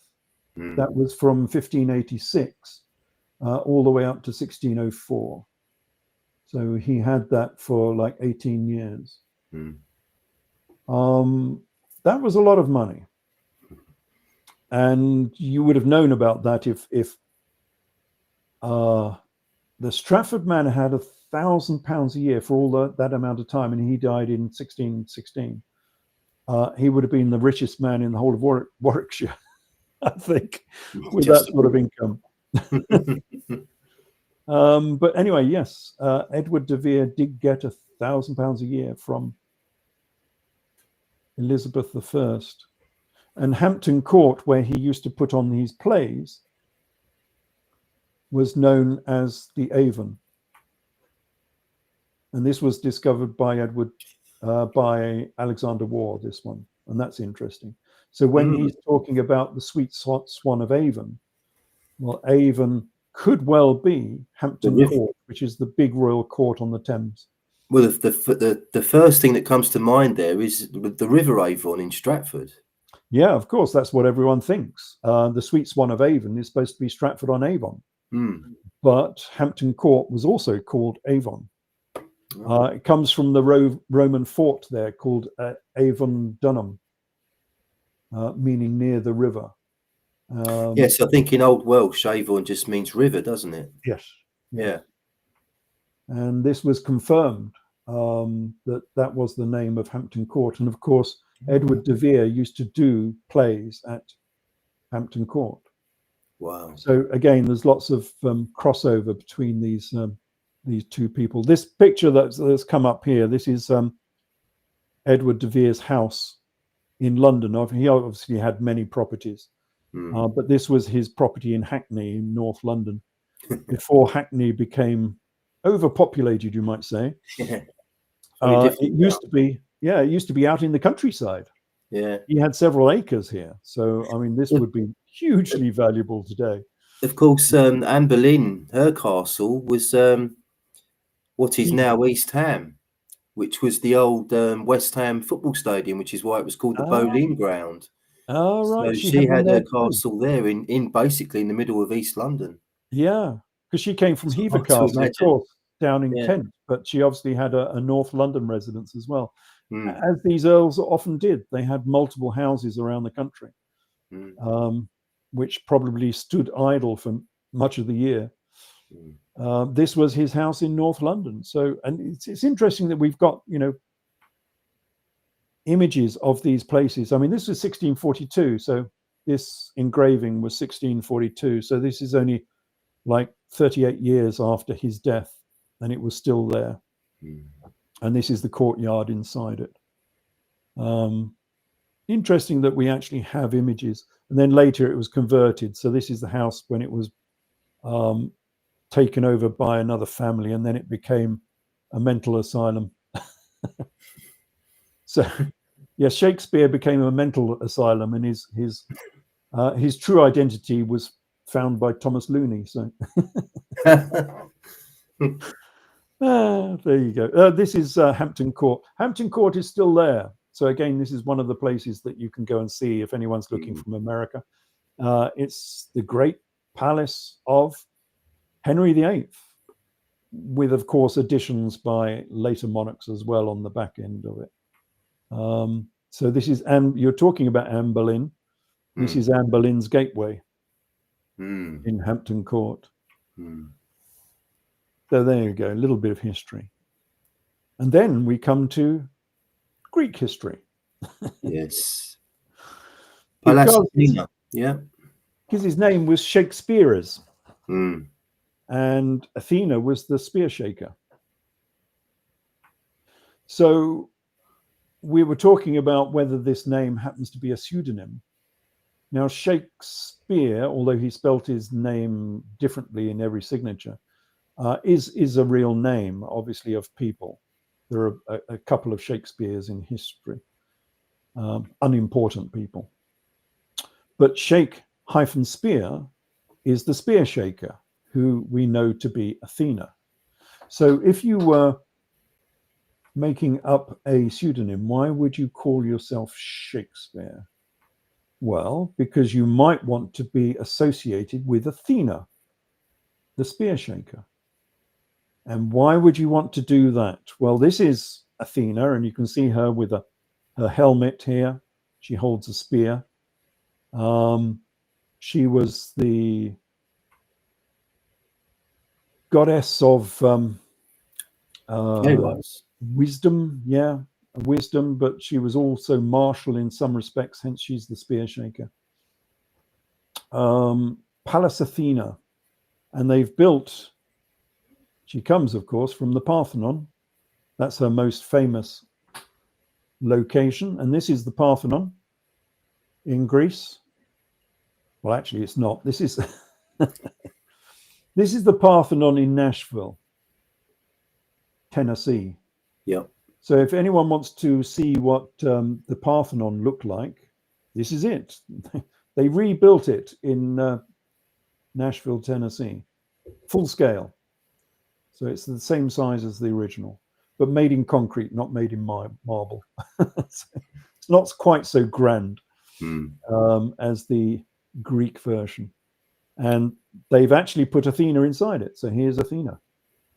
So there is a full-scale replica of That's Athena. very impressive. Yeah. It is. It's huge. Yeah. I mean, you don't often see sculptures of that size nowadays. This Nike that she's holding is the same size as a normal human, 6 foot tall. Yeah. So, yes. So what does this have to do with Shakespeare? Well, Athena, this is Athena as she was known. Because remember, here we go. We've got her spear. She is the spear shaker. And she's got her shield. She always has her shield. And then she's always holding something. This is a Nike, the godlet of victory. This is how she was known originally. So this is a coin of Alexander the Great. So she goes back into antiquity. And again, you can see she is seated. She has her shield. She has her helmet often tipped back on her head. And she is carrying Nike, the winged victory. So this is Athena, but this is Britannia. So Britannia is Athene. So this is a Roman coin of Britain from about the 3rd century. And you can actually say it says Britannia. And here she is with her shield and her spear, because she is the spear shaker, holding this time a Roman standard instead of a Nike. Seated, and this time she's seated, it looks like on the sacred Elagabal stone as well, which I talk about a lot in my work. So she's seated on this conical stone. So this is Britannia. So Britannia, the symbol of Britain, is Athena. And of course, this symbol carried on not just from the Roman period, we still have it now. Shame we don't have this anymore. This is the old penny before they got rid of them. And yes, this is Britannia. And you can see her with her shield, and she's got the Union flag on her shield this time, with her spear, but the spear is now a trident because Britain ruled the waves as well, with her helmet tipped back, seated. And this is Athena. It's exactly the same. So Athena is Britannia. Can I just interrupt you very quickly, Ralph, just to ask you a quick question? Why was it that Athena stroke Britannia shook her spear? For what purpose did she shake the spear? Because I've heard that she shook the spear to usher in a new age of enlightenment, which is what Shakespeare's works did in a roundabout way.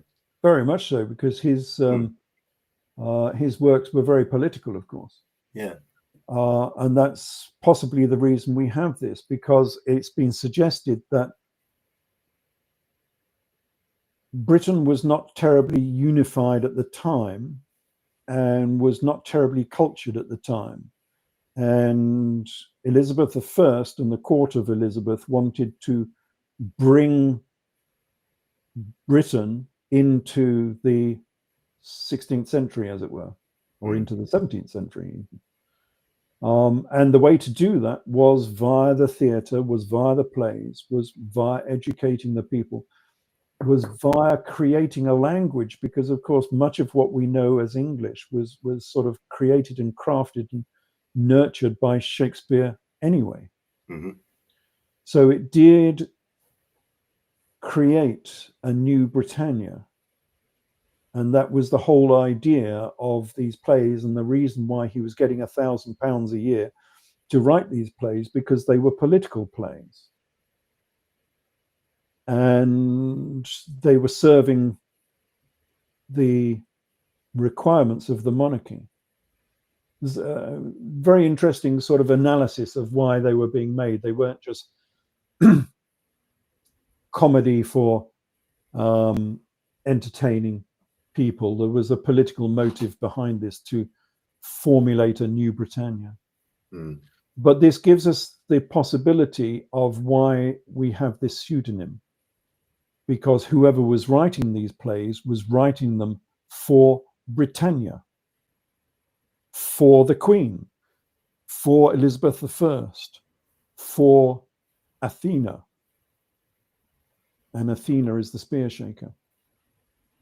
So that might be the reason why we have this strange pseudonym, because Athena is Britannia. And so these plays were written by Britannia, by the nation, not by a person, but by the nation. This is Britain. This is Britannia. This is Athena writing these plays. I think that's probably what was going on and why he chose the name Shakespeare. And then that was adopted, of course, because people were looking for the Shakespeare. There is no such thing as a Shakespeare, and it became associated later with the Stratford man. But I think that was secondary, not primary. And looking at, because there are deeper meanings in these works, and one of the deeper meanings, which can show you how there are hidden ciphers in these works, is the Vesica Piscis. And I've written about the Vesica Piscis quite a lot because it appears in many parts in my works, including this is the shape of the temple that they built in the Fortress Diwa in Chester, which is where I say Jesus was incarcerated by the Romans afterwards, and they built a temple in this shape of the Vesica Piscis. It was a temple of the zodiac. And if you've got a proper Vesica Piscis, then the diameter of this circle bisects the center of the other circle. So that is a very specific dimension ratio between the length and the breadth of this almond sort of shape. So that is the Vesica Piscis. And what does that have to do? What does that have to do with Shakespearean plays? Well, of course, the Vesica Piscis is associated with Jesus, of course. It's used all the time in many cathedrals across Europe that Jesus sits within the Vesica Piscis. But as I said, the Vesica Piscis has a specific diameter, a specific dimension, maybe I should say, and that is the square root of 3, or 1.7321, if you want it in decimal. But in fractions, it is 265 over 153. So it's a bit of a vulgar fraction, I suppose you might say. But it's a fraction of 265 to 153. So if we were 265 high, we would be 153 wide. That is the Vesica Piscis. What does this have to do with Arthurian legend? Well, if we just stop sharing for a minute and jump share. So I'll stop sharing on that one. Okay. And then I'll go back and share a different screen.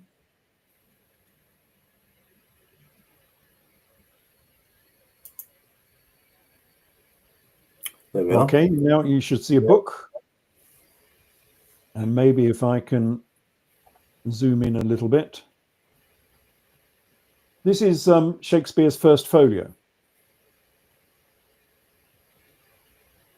1626. And does it contain ciphers? Well, the ratio we just found was 265 to 153. Now, 153 does not exist in this book. So if we go into this book and look, we've got page numbers at the top: 148, 149, 150, 151, 152, 151, 154. Page 153 has gone missing.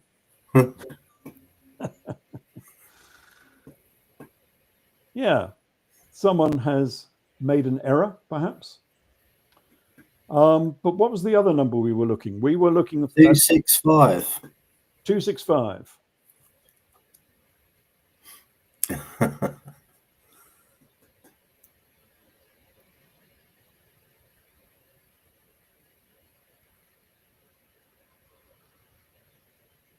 (261), top right.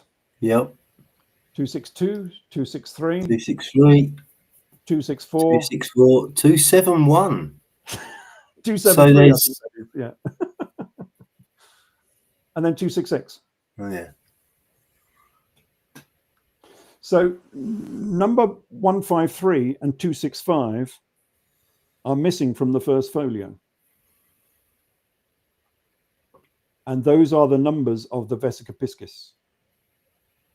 And the Vesica Piscis is Jesus, or associated with, often, Jesus, because it's associated with the sign of Pisces, of course. And Jesus was the first of the Fisher Kings. He was the sign of Pisces.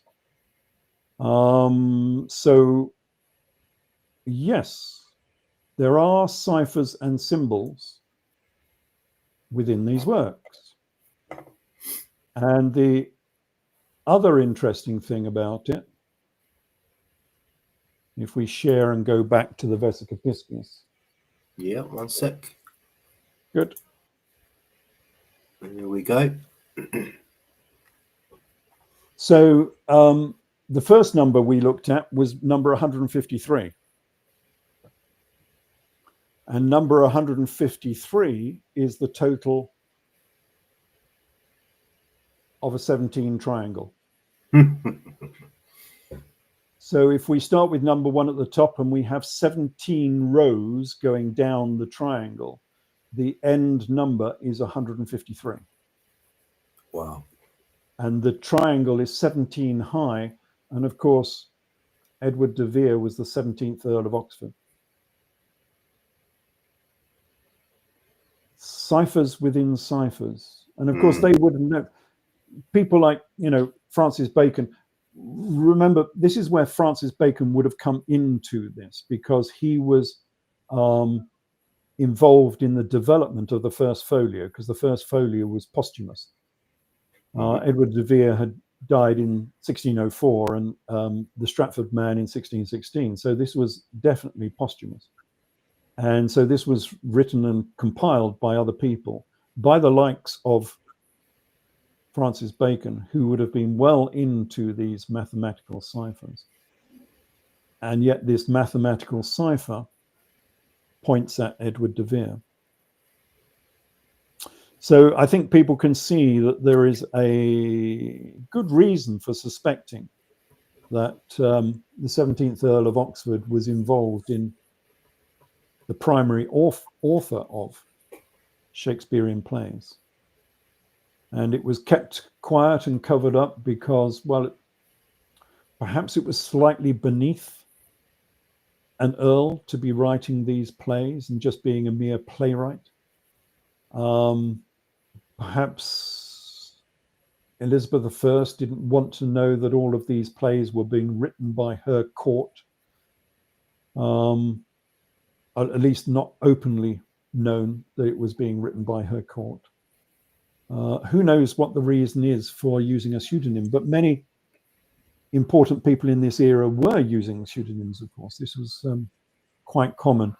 And again, going back to Alexander Waugh and his videos on the Who Knew series, a lot of people were in the know. and they had little ciphers in their works which pointed towards Edward de Vere as being the Shakespearean character. And they were fairly obvious. Like I was saying, you count down the number of playwrights or poets on a page, and you come to the 17th poet on that page, and the 17th poet is William Shakespeare. Little things like that, just pointing that everybody knows that the number 17 is important in Shakespearean works. And this was, I think, the best film. Anonymous, it's called.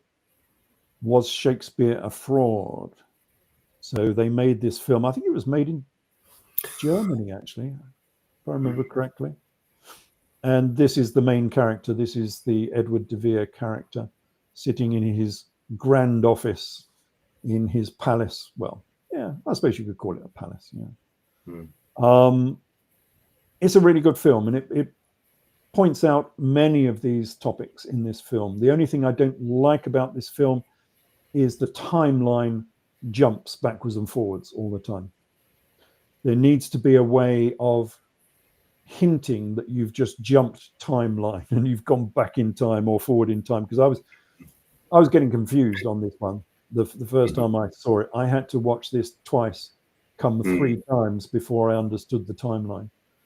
Apart from that, it's really good. It's well acted, a very good period play. Yes, that's Rhys Ifans, isn't it, in the leading role? Very good actor. Yes, I just like the cinematography of it. It sort of gave you the idea of being in Elizabethan London very, very well. It just portrayed it very, very well. And yeah, fine film, and it points out all of these points that we've been looking at how Shakespeare should be connected with Edward de Vere. So yes, that is the Das Ende, you might say, the end. Brilliant. So, fantastic, Ralph. Thank you for that. Okay, I'm going to peruse the chat box just to see if we have any questions from the audience on tonight's presentation and on anything else that you might want to ask Ralph on history. It's going to take me a little while. So while I do that, actually, Ralph, I've got a few questions that I was scribbling down while you were talking. So Ben Jonson and John Webster, now they never visited Italy, but did base parts of some of their plays in Italy. So is it not possible, I'm playing devil's advocate here, is it not possible that Shakespeare got his information on Italy from books and conversations he may have had with people? Oh yes, it's entirely possible. You can, of course, do that. However, we didn't find any books in the Stratford man's library. Of course, he didn't have a library. So where would he have got this information from? And the information, people who have gone on tour to follow the route that these characters were following in Italy. And they seem to be based on an actual tour that someone has made going around Italy. I can only go on what other people have said about this. They say it is so detailed in the information. They're finding individual houses and so on that equate to what is being said in Shakespearean plays. It's so accurate that you would really have to be there in order to be able to describe them in that fashion and understand the culture and the language and everything else. I don't know if just very quickly you want to put this up. I've done a screen share. Can that screen share go up very quickly? Yeah, bear with me a minute. This is just if anyone wants to see the Privy Seal warrant. This is the warrant that was given by Elizabeth I to the Earl of Oxford, saying that he's going to get £1,000 a year. And that's in the original sort of Old English as well. So you have to sort of interpret this a little bit. Elizabeth, by the grace of God, Queen of England, France and Ireland, defender of the faith, etc., etc. And it goes on and on and on. So anyway, that's the warrant that was given for his £1,000 a year. Thanks, Ralph. A question here from, I think it's a new name. I've not come across this name before. Agstoff the Third, by the looks of it. She or he has asked, could it be behind Shakespeare's sonnets? John Hudson, a notable Shakespeare director and scholar, known for leading the initiative Dark Lady Players, has an answer to the question. And I'll just add to that actually Adrian Gilbert, we've had Adrian on the show before, and he said to me that some of the sonnets appear to have been written from a female perspective. And somebody else has mentioned this before, and they said that perhaps Shakespeare had a bisexual imagination. So, yeah. So I don't know what you make of that, Ralph. I presume they're talking about the Dark Lady in the sonnets. Yes, the Dark Lady plays, yes. I like Alexander War's explanation, because there have been many explanations as to who the Dark Lady is in the sonnets. There's obviously some love affair, some illicit love affair going along in the sonnets, and the sonnets were dedicated to the Earl of Southampton. So we can be reasonably sure that this has something to do with the Earl of Southampton. So Alexander War said that the Dark Lady is Penelope Rich.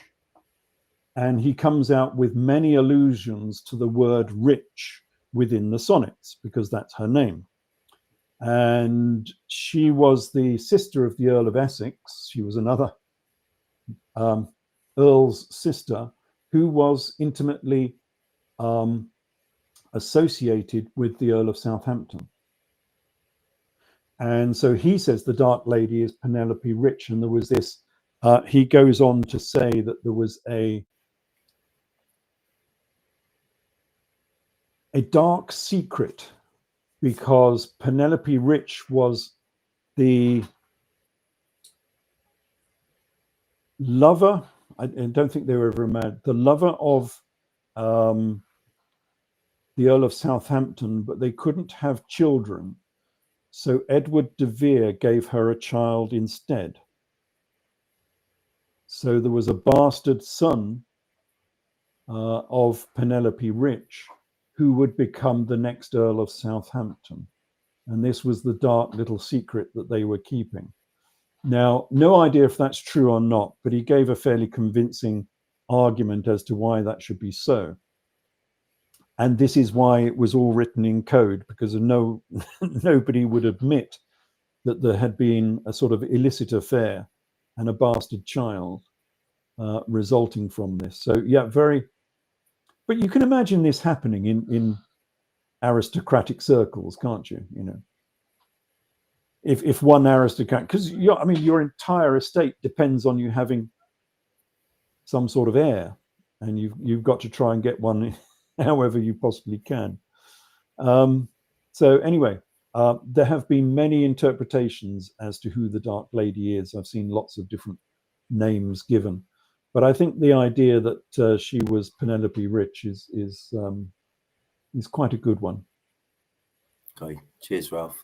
A couple of people have been talking about the 4 T's and making references to the 2 Ronnies. 4 T's, not 4 candles. Yeah, not 4 candles, yes. Can we have 4 candles, please? No, not those 4 candles. Mike Philbin, I think that is, has said for Ralph, A, fish symbol under E of Edward, B/7 Jewish candles. Can you decipher that, Ralph? Well, yes, the menorah has 7 candles on it. So he's alluding to the fact that this Jewish symbolism to have 7 strokes underneath his signature. That's possible. We have this allusion to Judaism through the curly side lock. Well, it's not curly, but anyway, he had a side lock of hair. That's a sort of Judaic symbolism. But seven candles of the menorah wouldn't really be secret. Could you have that and nobody worry about it? I don't know. Whereas being Edward VII, that is subversive in a way, because you're saying that you're the king, and Elizabeth I was firmly alive at the time, so that would be highly subversive. So you would have to cover that up. I don't know. It's just a suggestion, but it could be true. Okay, thank you. Chris Newbury has asked, and he's not done it in capital letters. That's very naughty. Please ask Ralph if he's delved into the Aura book. I have not. So yes, what is the Aura? I was hoping you weren't going to say that, because I've got it somewhere. I haven't got round to reading it yet, but I've got it somewhere. If somebody could answer that question for me. It's basically something to do, oh dear, I'm going to get this hopelessly wrong probably, with families that have kept written documents that their ancestors have made that go way back into deep antiquity, a very, very long time. That's a rough kind of guide as to what the book's about. If anyone can add to that, I'd be very grateful. Yes, it said the Aura is a manuscript written in imitated Old Frisian, so it's obviously a recent copy, purporting to cover the historical, mythological, and religious themes of remote antiquity from the 2nd millennium BC all the way through to the 8th century CE or AD. Germanic academics regard the document as being a hoax or a forgery. So there you go. No, I've not read it. Yes. So. Okay. Right. Here's a question that's not really related to this evening's discussion, but Ian Briggs has asked, was Queen Helena the mother of Jesus, Thomas, and James, Ralph? No, she would have been. Yes, she would. Yes, because I get confused on the generations sometimes as to which generation we're talking about. So yes, Queen Helena, in my estimation, from my book, Jesus, King of Edessa, and I don't have one to show you here. But anyway, yes, she would have been the mother of Jesus and James, because she, well, for many reasons, but she was the Queen of the Jews in the AD 50s. So she converted to Judaism in the AD 40s, AD 50s. And then she went down into Judea and became the Queen of the Jews, with the largest palace and tomb in Jerusalem. And she paid for all of the furniture in the Temple of Jerusalem, and the solid gold menorah, since we've been talking about menorahs, was all paid for by Queen Helena. And so any son of hers would have been the King of the Jews. And so we can see there's many connections there with the sort of gospel story. So yes, the mother of Jesus would have been Queen Helena of Adiabeni Edessa, the conjoined kingdom, as it were. So yes, very quickly, that's the answer on that one. Lovely. Just to add to the Aura book as well, Marshall Abrahams has said it's a Frisian history, which also includes Britain and the flood. So there's some extra stuff there. I think we're going to call it a day there, because we've been going for well over 2 hours now, Ralph. So thank you so. Yes, it's flown by. It was supposed to be a 1 hour talk. Yes, that's what I was thinking at the 1 and 45 minute stage. Anyway, so thank you so much for sharing your knowledge with us this evening. I hope to get you back on next year at some point. Thank you for watching, everyone. Thank you so much for your comments. It's been extremely busy in the chat room this evening, which is lovely to see. So thank you for that. Please like the video if you haven't already. And if you're new around here, do please subscribe to my channel. Lots more content to follow. I'll see you next week when my guest will be Monica Escobar. Okay. Thank you, Ralph. Cheers. Thank you. Cheerio.